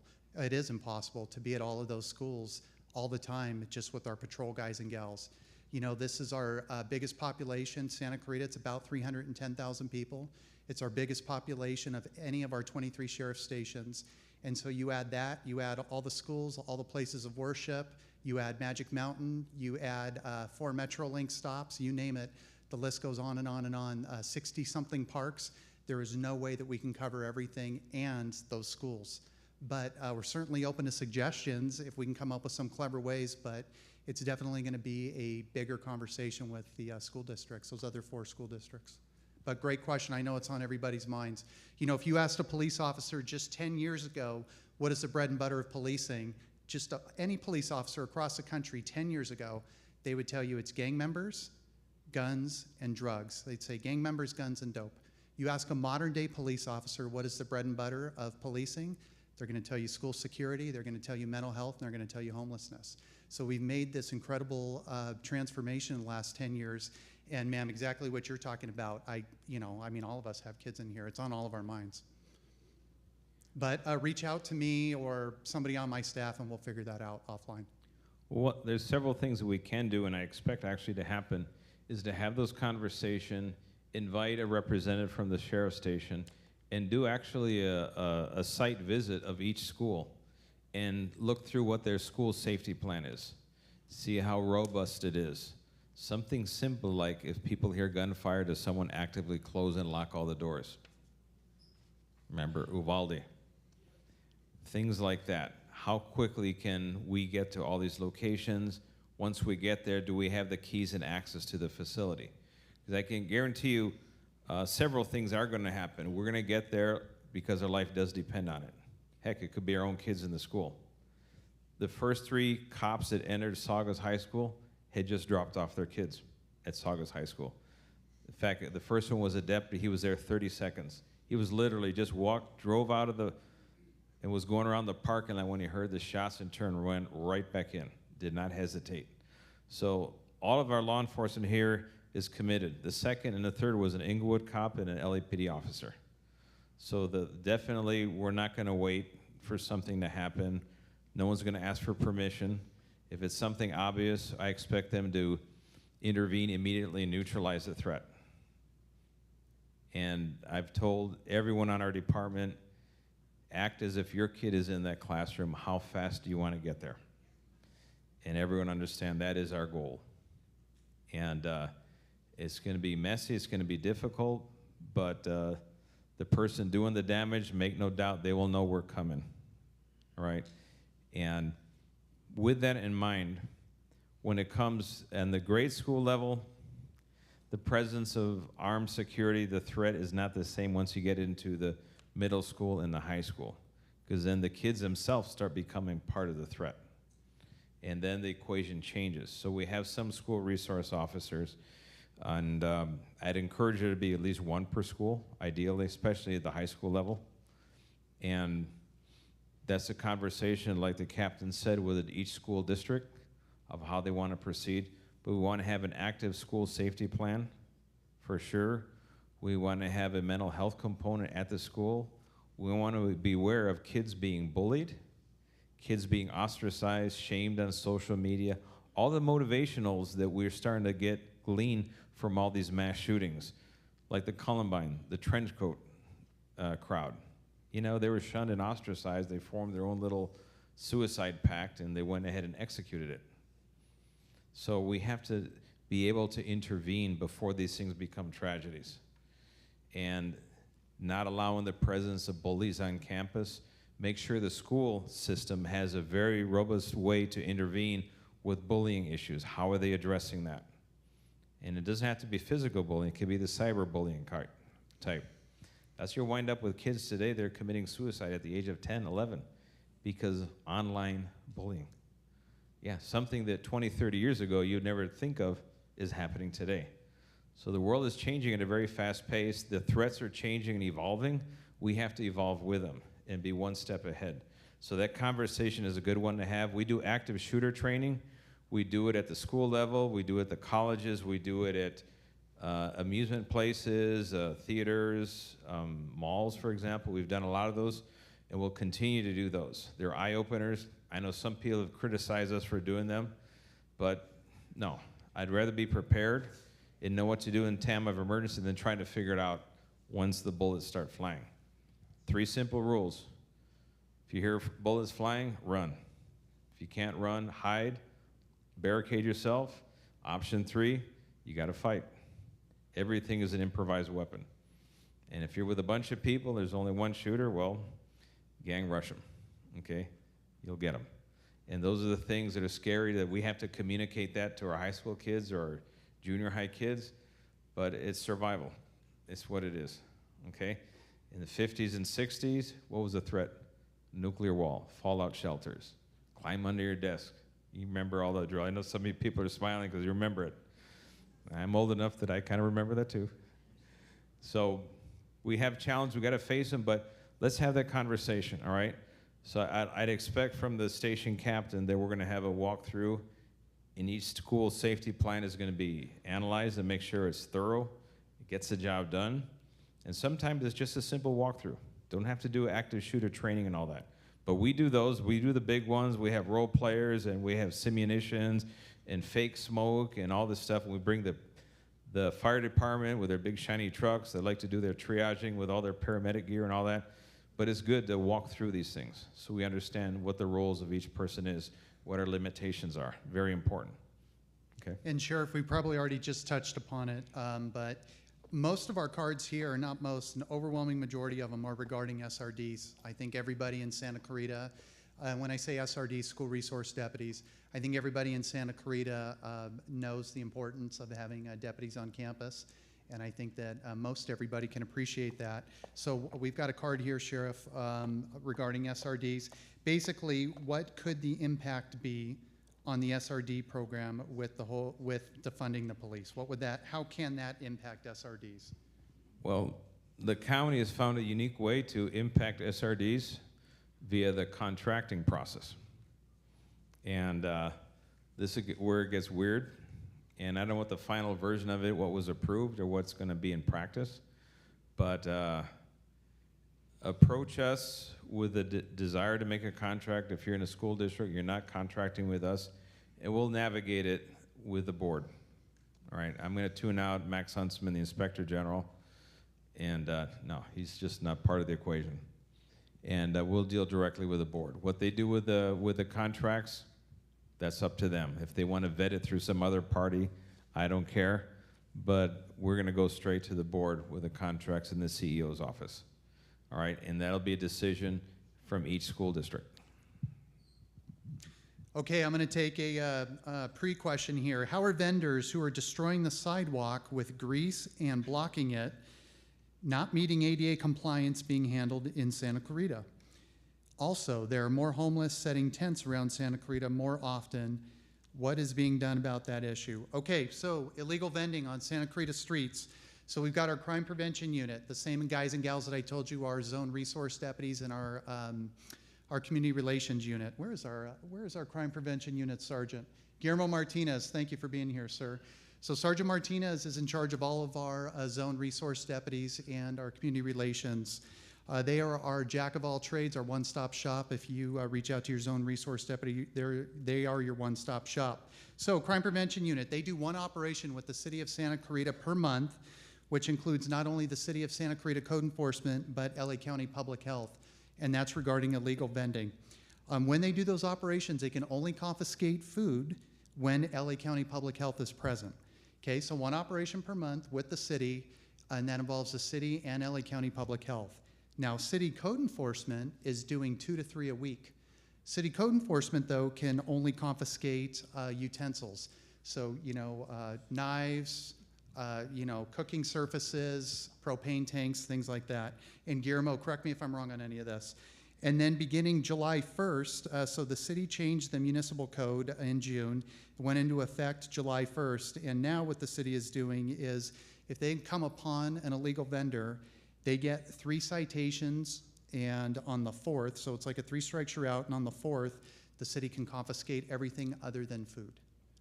Okay, so does that make sense to everybody? Crime Prevention Unit, Sergeant Martinez and his crew, going out once a month with the city code enforcement 2 to 3 times a week, and under this new city muni code that started July 1st, they get 3 citations, and then after 3 citations, then their equipment is confiscated. Regarding homelessness, host, Lieutenant Kitchen? The one and only. Keep it short, sir. I know you're running out of time. Good evening. My name's Lieutenant Bill Kitchen, and I'm part of the Sheriff's Homeless Outreach Services team. What is HOST? HOST is a co-response model. We are partnered with outreach workers from the Los Angeles Homeless Services Authority, and we also work closely with our MET teams, our mental evaluation teams, which is a deputy sheriff that's paired up with a mental health clinician. We are responsible for every encampment in unincorporated Los Angeles County and contract cities are 5 or more. So we address the large-scale homeless encampments. The Board of Supervisors, I know you've heard a lot about funding. We're funded for 4 deputy sheriffs, a sergeant, and a lieutenant for the entire Los Angeles County. We're also responsible for the high fire safety zone. So Santa Clarita, you fall in that high fire safety zone, as well as Malibu, Topanga, and all those other areas in East San Gabriel as well. We have the best deputy sheriffs. We go through a lot of training with crisis intervention, trauma-informed care. When we go, you hear the sheriff talk about the 5-step process. That 5-step process is the Los Angeles Homeless Encampment Resolution process. And it's vetted and grounded in constitutional law. So we treat everybody with dignity and respect, but there's a finality to it. Once this date hits, you can't be here. So we hope that they connect with the services and go to a placement. We know not one size fits all, so we do take drug alcohol counselors, we have our mental health professionals, and we even bring animal care and control. I'm a dog lover myself. I wouldn't go anywhere without my dog. So we've made a deal with animal care and control that they'll even watch the dog while they go into shelter until they get placed and get a place for the animal. So we try to remove all the barriers that come with the homeless, whatever problem they have. And we know the sheriff talked about housing first. One of the things we've seen with mental illness is when COVID broke out, we did the Room Key, Project Room Key, where some homeless individuals were placed in hotel rooms for their safety. Well, sometimes that's the worst place we could put a person, is isolated in a hotel room with mental illness. So we look at all those things. Once the identification happens, it could come from you, it could come from anybody at the station. The identification happens, and that triggers our assessment. Our assessment, we're talking to people, we're finding out where they're from, how they get there. It's really in-depth, and try to find out what need, because I don't want to match someone with mental illness that may have a substance abuse problem. So we're looking at all avenues. I'll do this one. And then after that assessment, outreach occurs. Through that assessment, outreach could take, if it's an exigency where someone could be hurt, injured, we can say, you're done, that's it. We can't be here anymore. So we're gonna try to find a place for you right now. Depending on the circumstance, it could take 2 weeks, 3 weeks, depending on what we see. Maybe there's 50 people there, that might take a little longer. So through that, outreach continues, and then there's a posting. The posting simply says, on this date, there will be a cleanup, and you can't be here. That posting, municipalities have actually lost court cases merely from the fact that the judge said you didn't give the common courtesy to tell the person they couldn't be here. So we take, all our files are documented, we take pictures, we take photos. You heard the sheriff talk about the body cams, we have body cams on. Everything is documented, so they can't come back and say, well, you threw away my Rolex watch or my big screen TV. One thing that comes with that is storage. Just because they're homeless doesn't mean they don't have Fourth Amendment rights, and we protect those rights. So in that homeless encampment protocol, it provides for storage for 90 days. We'll store the property if those individuals can't take it there.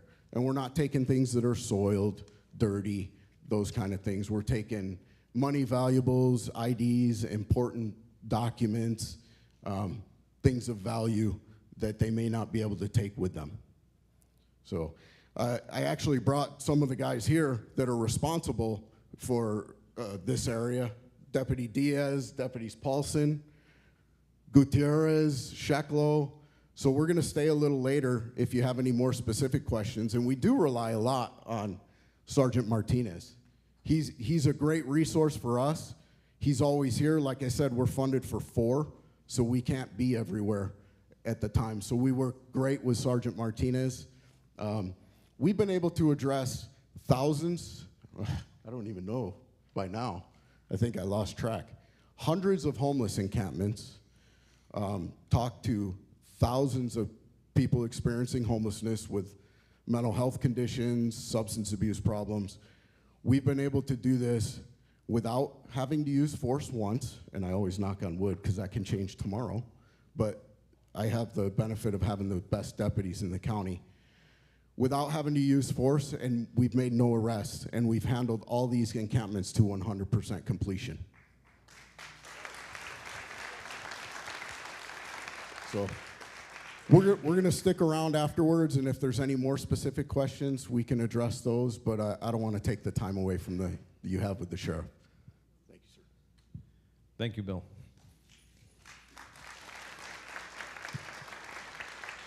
Okay, I know we're running out of time, so we're going to try and hurry this up so we can get all your questions in. Okay, this is a bit of a long one. I'm going to paraphrase some of it. Lieutenant Kitchen just touched upon it, and then we're going to bring up Met Sergeant Klump to kind of help us out a little bit, and I'll chime in on this one. A public safety topic I would like to see addressed is what appears to be Henry Mayo Hospital discharging mentally unstable homeless patients to the street. I live very close to Granary Square and see homeless still wearing hospital ID bracelets and a yellow fall risk, quote unquote, hospital booties residing outside our business in Granary Square. And it goes on to saying, last week I saw a man obviously disoriented, still holding his discharge papers from Henry Mayo. I realize that mental illness and homelessness are difficult problems to deal with, and I know if a patient wants to leave against medical advice or be discharged, well, it got cut off, I'm sorry, but you guys get the point. Okay, so the question is, what does Henry Mayo do with their people that they discharge? So I can't speak on behalf of Henry Mayo, but I can tell you that we've had several meetings with Henry Mayo regarding this topic. And if you think about it, when the police or the deputy sheriff's 5150 somebody, and that's holding somebody against, committing somebody for up to 72 hours based on a certain set of criteria, and you guys probably know what a 5150 is, or certainly know what an example would be. We take them to the hospital, whether it's Henry Mayo, which is a private hospital, or a county hospital such as all of you. That's the county hospital that we would use. And we can commit them, or we can put them in there for up to 72 hours. However, the hospital can release them before that. So what happens at Henry Mayo? Well, if Henry Mayo is going to release somebody either at 72 hours or prior, they're going to have to go out the back door unless Henry Mayo can find a friend, a relative, a community-based organization that's going to take them, a homeless shelter, things of that nature. So then you ask yourself, okay, well, what happens if a homeless person makes it to Henry Mayo, right? Or maybe, let's say we 5150 a homeless person at All of You Hospital, and then they're transferred to Henry Mayo because All of You is crowded, has overcrowding. Ultimately, if they're homeless, I can't speak for Henry Mayo, but I think it's safe to say Henry Mayo probably doesn't have an option other than releasing them out the back door. So again, all of you, just so you know, we take some of our homeless some of our 5150 patients down there who happen to be homeless. When All of You is impacted or at capacity, they can send them up to Henry Mayo. And then, of course, Henry Mayo, if they can't find them suitable housing or a friend or relative to pick them up, ultimately they're probably going to release them out the back door. So we have an expert from our mental evaluation team. It's Sergeant Ron Klump, and I will call him up, and Ron can give you a little more context. Good evening, everybody. I'm Sergeant Ron Klump with the Mental Evaluation Team, otherwise known as MET. I'll give you a quick Reader's Digest version of what MET is. Like Lieutenant Kitchen said, we are a co-response model as well. We are generally comprised of a deputy sheriff and a clinician from the Department of Mental Health. We ride together in unmarked vehicles, and we respond to calls for crisis, people in crisis, generally at the request of patrol units that arrive on scene first. So the patrol units will get a call, they'll go to the location, they'll quickly realize that the person is in crisis, and they will request MET. There's approximately 35 MET teams throughout LA County. I'm happy to say that now in Santa Clarita we have 4 full-time MET deputies covering 18 to 20 hours a day, 7 days a week. 2 of those teams, we're still working with the Department of Mental Health to get clinicians to work with the deputies. The other 2 teams have full-time clinicians on board. Generally speaking, when we get there, we assess the person to determine whether they meet the criteria for a 5150 which is a danger to self, danger to others, or gravely disabled. If we determine that they meet one of those qualifications, then we will fill out what's called an application for a 72-hour hold. I can tell you that Henry Mayo is not generally a location that we would take them to first. We would prefer to take them to all of you, but if they go by ambulance or other form of medical transportation because they have a medical need on top of their psychiatric need, we have to go where the fire department takes them. So if they end up at Henry Mayo, we provide Henry Mayo with the application, and then it's up to the psychologist to accept that application. If the psychologist determines that they don't meet the criteria after talking with them and assessing them further, unfortunately the psychologist will rescind the hold or release them early without holding for 72 hours. And then they are released, hopefully, like the captain said, to a family member, but if not, they might be released out the door into the public where they have to find their own way home or wherever they live. A couple things that MET is also responsible for. Grab a piece of paper here. We have a new program in the Sheriff's Department. It's in its infancy still. It's probably a year or less. That's the special request. The special alert request. What this is, if you have a family member that resides with you that has an intellectual, mental, or a physical disability, you can find this form. You can either get it at Sheriff's Station or you can find it online, lasd.org. There's a PDF version, print it out, fill it out, bring it to the Sheriff's Station, and then our computer system enables us to put that information into the computer system. So that when deputies respond to your location, let's say you have an autistic child and there's certain things that trigger that child. That information is disseminated to the units when they're en route to the house. So the deputies know on their way there what they might encounter, okay? The MET deputies receive over 750 hours of additional training over and above what a regular patrol deputy receives. But all of our patrol deputies go through crisis intervention training, autism awareness, they go through veterans training. We try and give our department members, our patrol units, as much training as possible so that when they respond to these incidents, these crisis incidents, they can assist that person with the best possible outcome.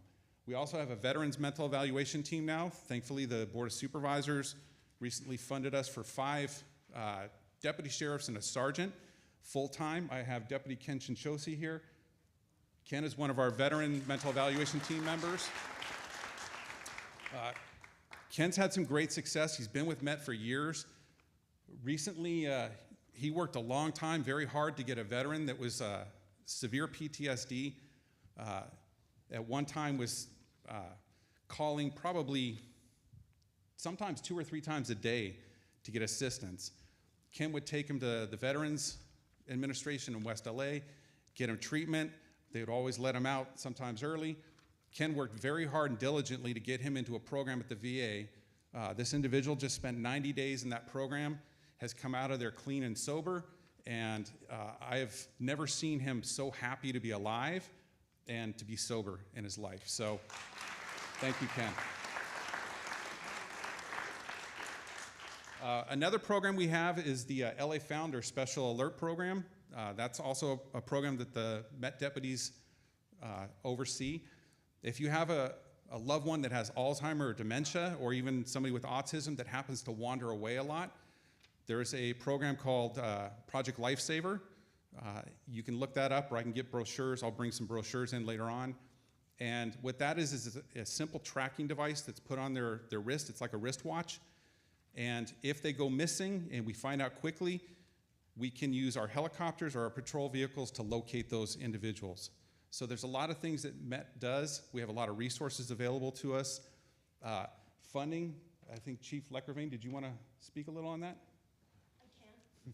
Good afternoon, my name is Laura Leckervain and I'm the chief. I'm in charge of HOST and MET. I do have an ask. As far as HOST and MET, they do wonderful things throughout the county and they're really meeting the needs of the community. I would ask that you guys seek or recommend, encourage the board to fund these teams. Like Sergeant Klump said, we have 34 MET teams countywide. That's for the entire county, 24/7 operation. So, and as far as HOST, we have 6 items that are funded. We have a lieutenant, a sergeant, and 4 deputies. That's for all of Los Angeles County. The sheriff has graciously given us 25 additional deputies. But again, those are unfunded items. Those are items that are coming out of our budget. So we've asked for funding. We're going to continue to ask for funding. So I would ask that all of you guys write to the board. Make sure you log on to the board meetings and you request additional funding for these teams. These are critical needs for the communities that we serve. So thank you.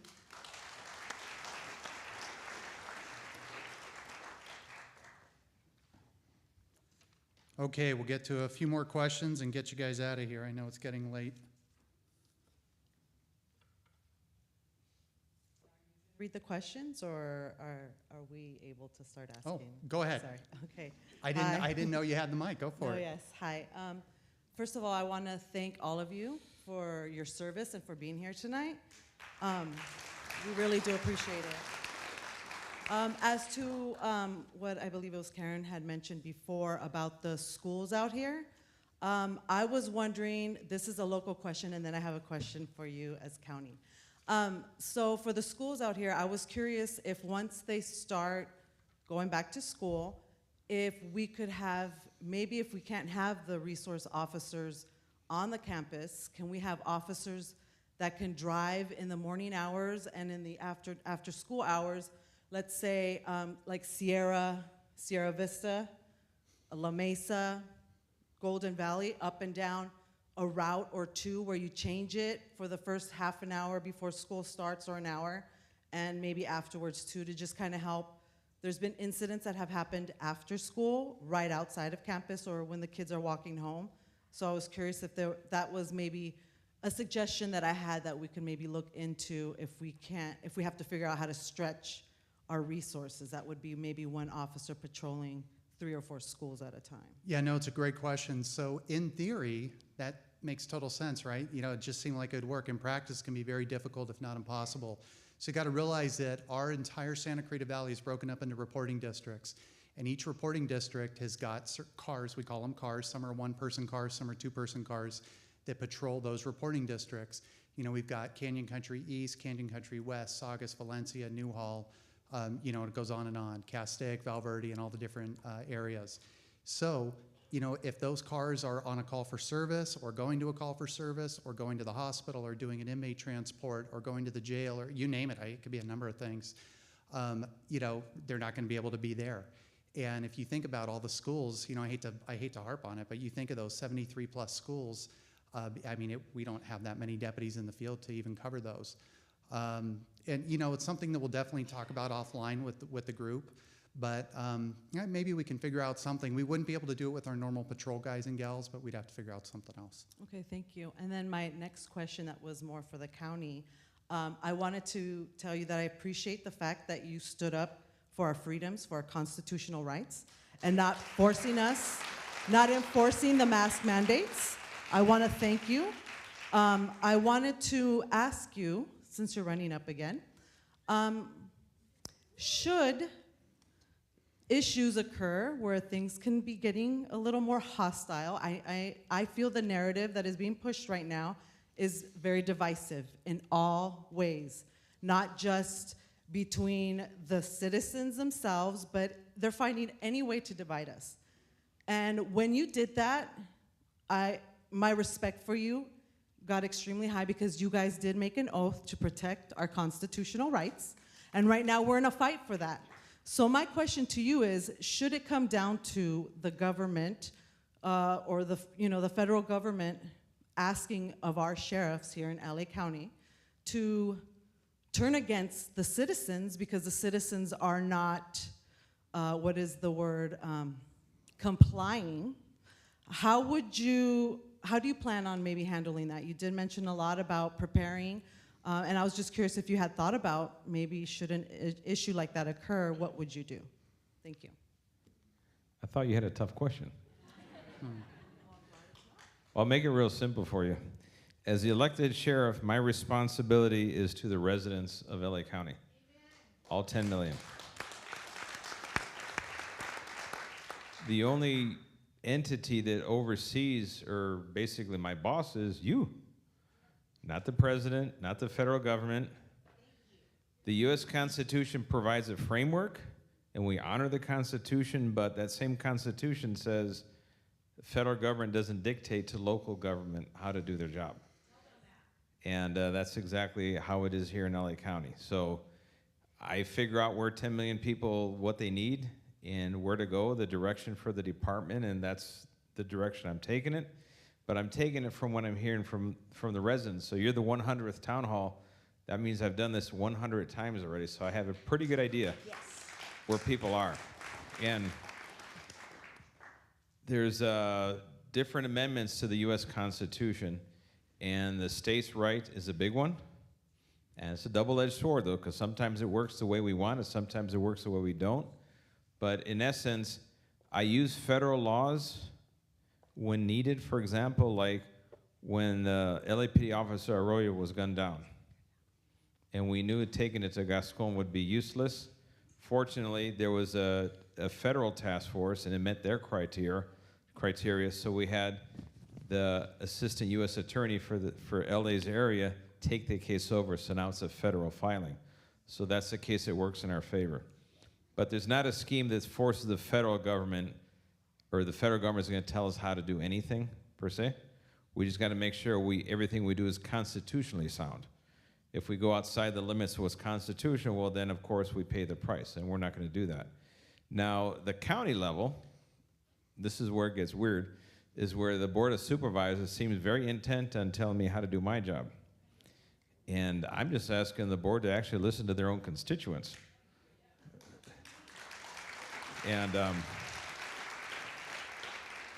when I have violent crime, homelessness, which are intertwined now, going out of control, I'm not going to go around chasing people on a mask mandate, which would be an infraction for someone who doesn't even want to file a felony. It's absolutely nonsense. I think that's an issue between your residents and the businesses you patronize. And you guys decide. And I think collected people realize when it gets really, really bad and everybody's dropping like flies everywhere, okay, I think maybe we need to mask up inside confined places. It's kind of happened naturally. But a good thing that's also happened now is that people realizing if you're sick, stay home. That is the biggest thing that's changed the outcome and driven a lot of the numbers down, is people are finally realizing if you got symptoms, stay home, test yourself, and don't infect everybody else. It works. So let's keep encouraging things that work. Vaccines, I think, work in terms of minimizing the symptoms if you get COVID, but they don't prevent you from getting it. I got COVID just a month ago, vaccinated, boosted, everything. In fact, everybody's been getting it lately is vaccinated and boosted. So we just got to keep that in mind, and let's use some common sense here, and I think we're going to be fine. Okay, Sheriff, here's a question for you. Can the Board of Supervisors legally remove you? We voted you in. Well, in the short, no.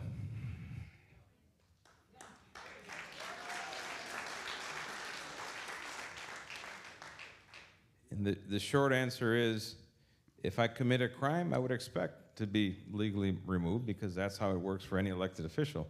Just ask former Supervisor Mark Ridley Thomas how that works out. Or Mitch Englander, or Jose Huizar, Lee Baca, Paul Tanaka. All of them, yes. Yes, they all face consequences. But notice where they did not face the consequences from. The local district attorney.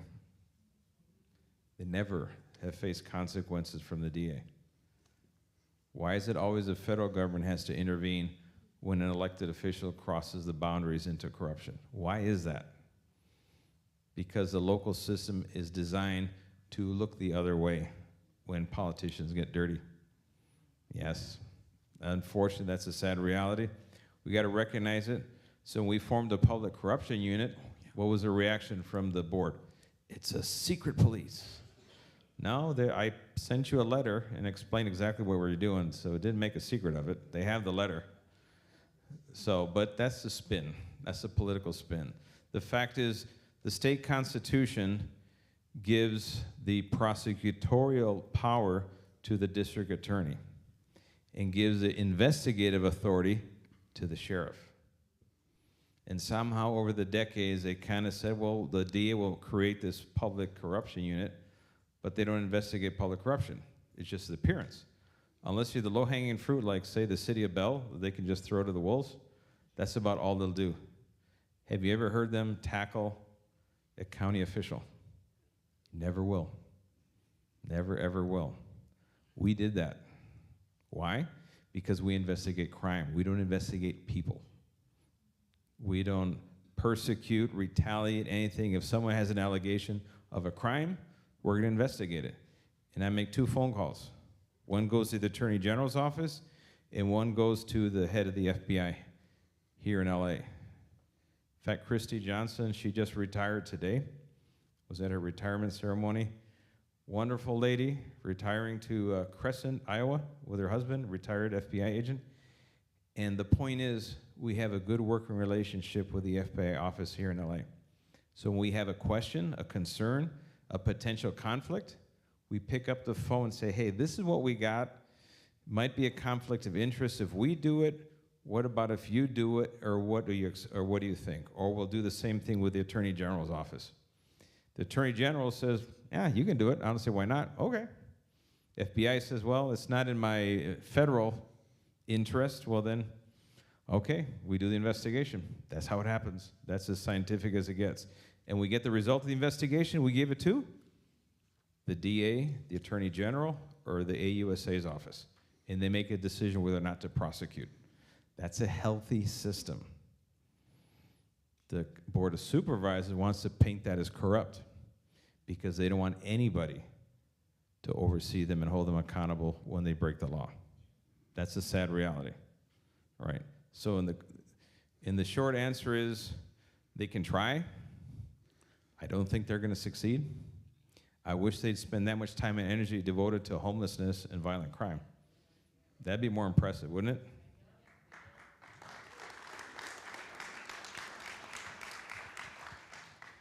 Okay, folks, you about ready? Good. Okay, folks, we're going to wrap it up. I know there's a lot of hands raised. I will stay afterward to answer any questions I can. I'm sorry we couldn't get to everybody. We've got more cards. We've got more pre-questions. You know, in closing, ladies and gentlemen, I just want to thank you on behalf of not only the sheriff and the entire LASD, but Santa Clarita Sheriff Station for coming out and supporting the sheriff and myself. I always say this, and it's true, we have 23 or 24 sheriff stations, and there's no other sheriff station that's got the support from the community and the elected officials like we do. You know, from Mayor West to City Manager Striplin to Supervisor Barger, Congressman Garcia, and of course Assemblywoman Valadares. And really that's what makes Santa Clarita work. You know, when you have cooperation between police and elected officials, that's why we have relatively low crime. That's why public safety is a top priority. That's why our school resource program is still thriving. And that's why you have happy deputy sheriffs patrolling the streets. Thank you. So, you know, we've got a very unique station here. We are the only station, arguably the only station in the whole county where the overwhelming majority of our employees live in Santa Clarita and work here. And that's sworn and civilian, and that's very unique. And that's really a big part of this giant equation. You know, if you see one of the deputies on the streets, just thank them, give them a thumbs up, whatever. When, you know, people do it all the time when you drive by. They'll like pretend like, you know, they'll be like, yeah, whatever, but trust me, they like it. They'll pretend like they're cool, but they like it. So no, they love to see that. And just remember, you know, the deputies, when you see them, just remember, we only wear this uniform. Well, we wear the uniform a lot of hours a month, but when we're not wearing the uniform, these guys and gals, they're just like you guys. They're coaches, they're PTA members, they're role models, they're, you know, whatever. They're going to the mall with their kids, they're going to Magic Mountain, they're driving, you know, to Central Park and all that good stuff. So, and I know I don't need to tell you, I know you guys know, and that's why we have so much support here. We're very fortunate, we appreciate it, and we thank you for it. Lastly, I'd just like to thank Superintendent Kuhlman and the Hart School Board for giving us the auditorium today. Thank you for that. Thank you, Joe. And anyway, Sheriff, any closing remarks? Yes, I want to thank you, everyone, for the patience. I know we covered a lot of topics. I'm hoping we covered all the questions in one way or another. If one is not answered, make sure you let him know first. Remember, we were going to do a survey at the end. All right, let's hear it for him. How did he do? Ooh, wow. All right, I think you passed the test. That's not bad. Take notes, Dennis. That's not And bad. thank everyone for being. A shout out. We have 2 special guests here. You guys didn't know. Pacific Palisades Neighborhood Council, Jessica Rogers, right there. And right next to her, John Ali from Santa Monica, the Promenade, the business group right there. So thank you guys for coming out here to Santa Clarita. Thank everyone for paying attention. Remember, we get the government we deserve. So if it ain't working, let's fix it. We can do it.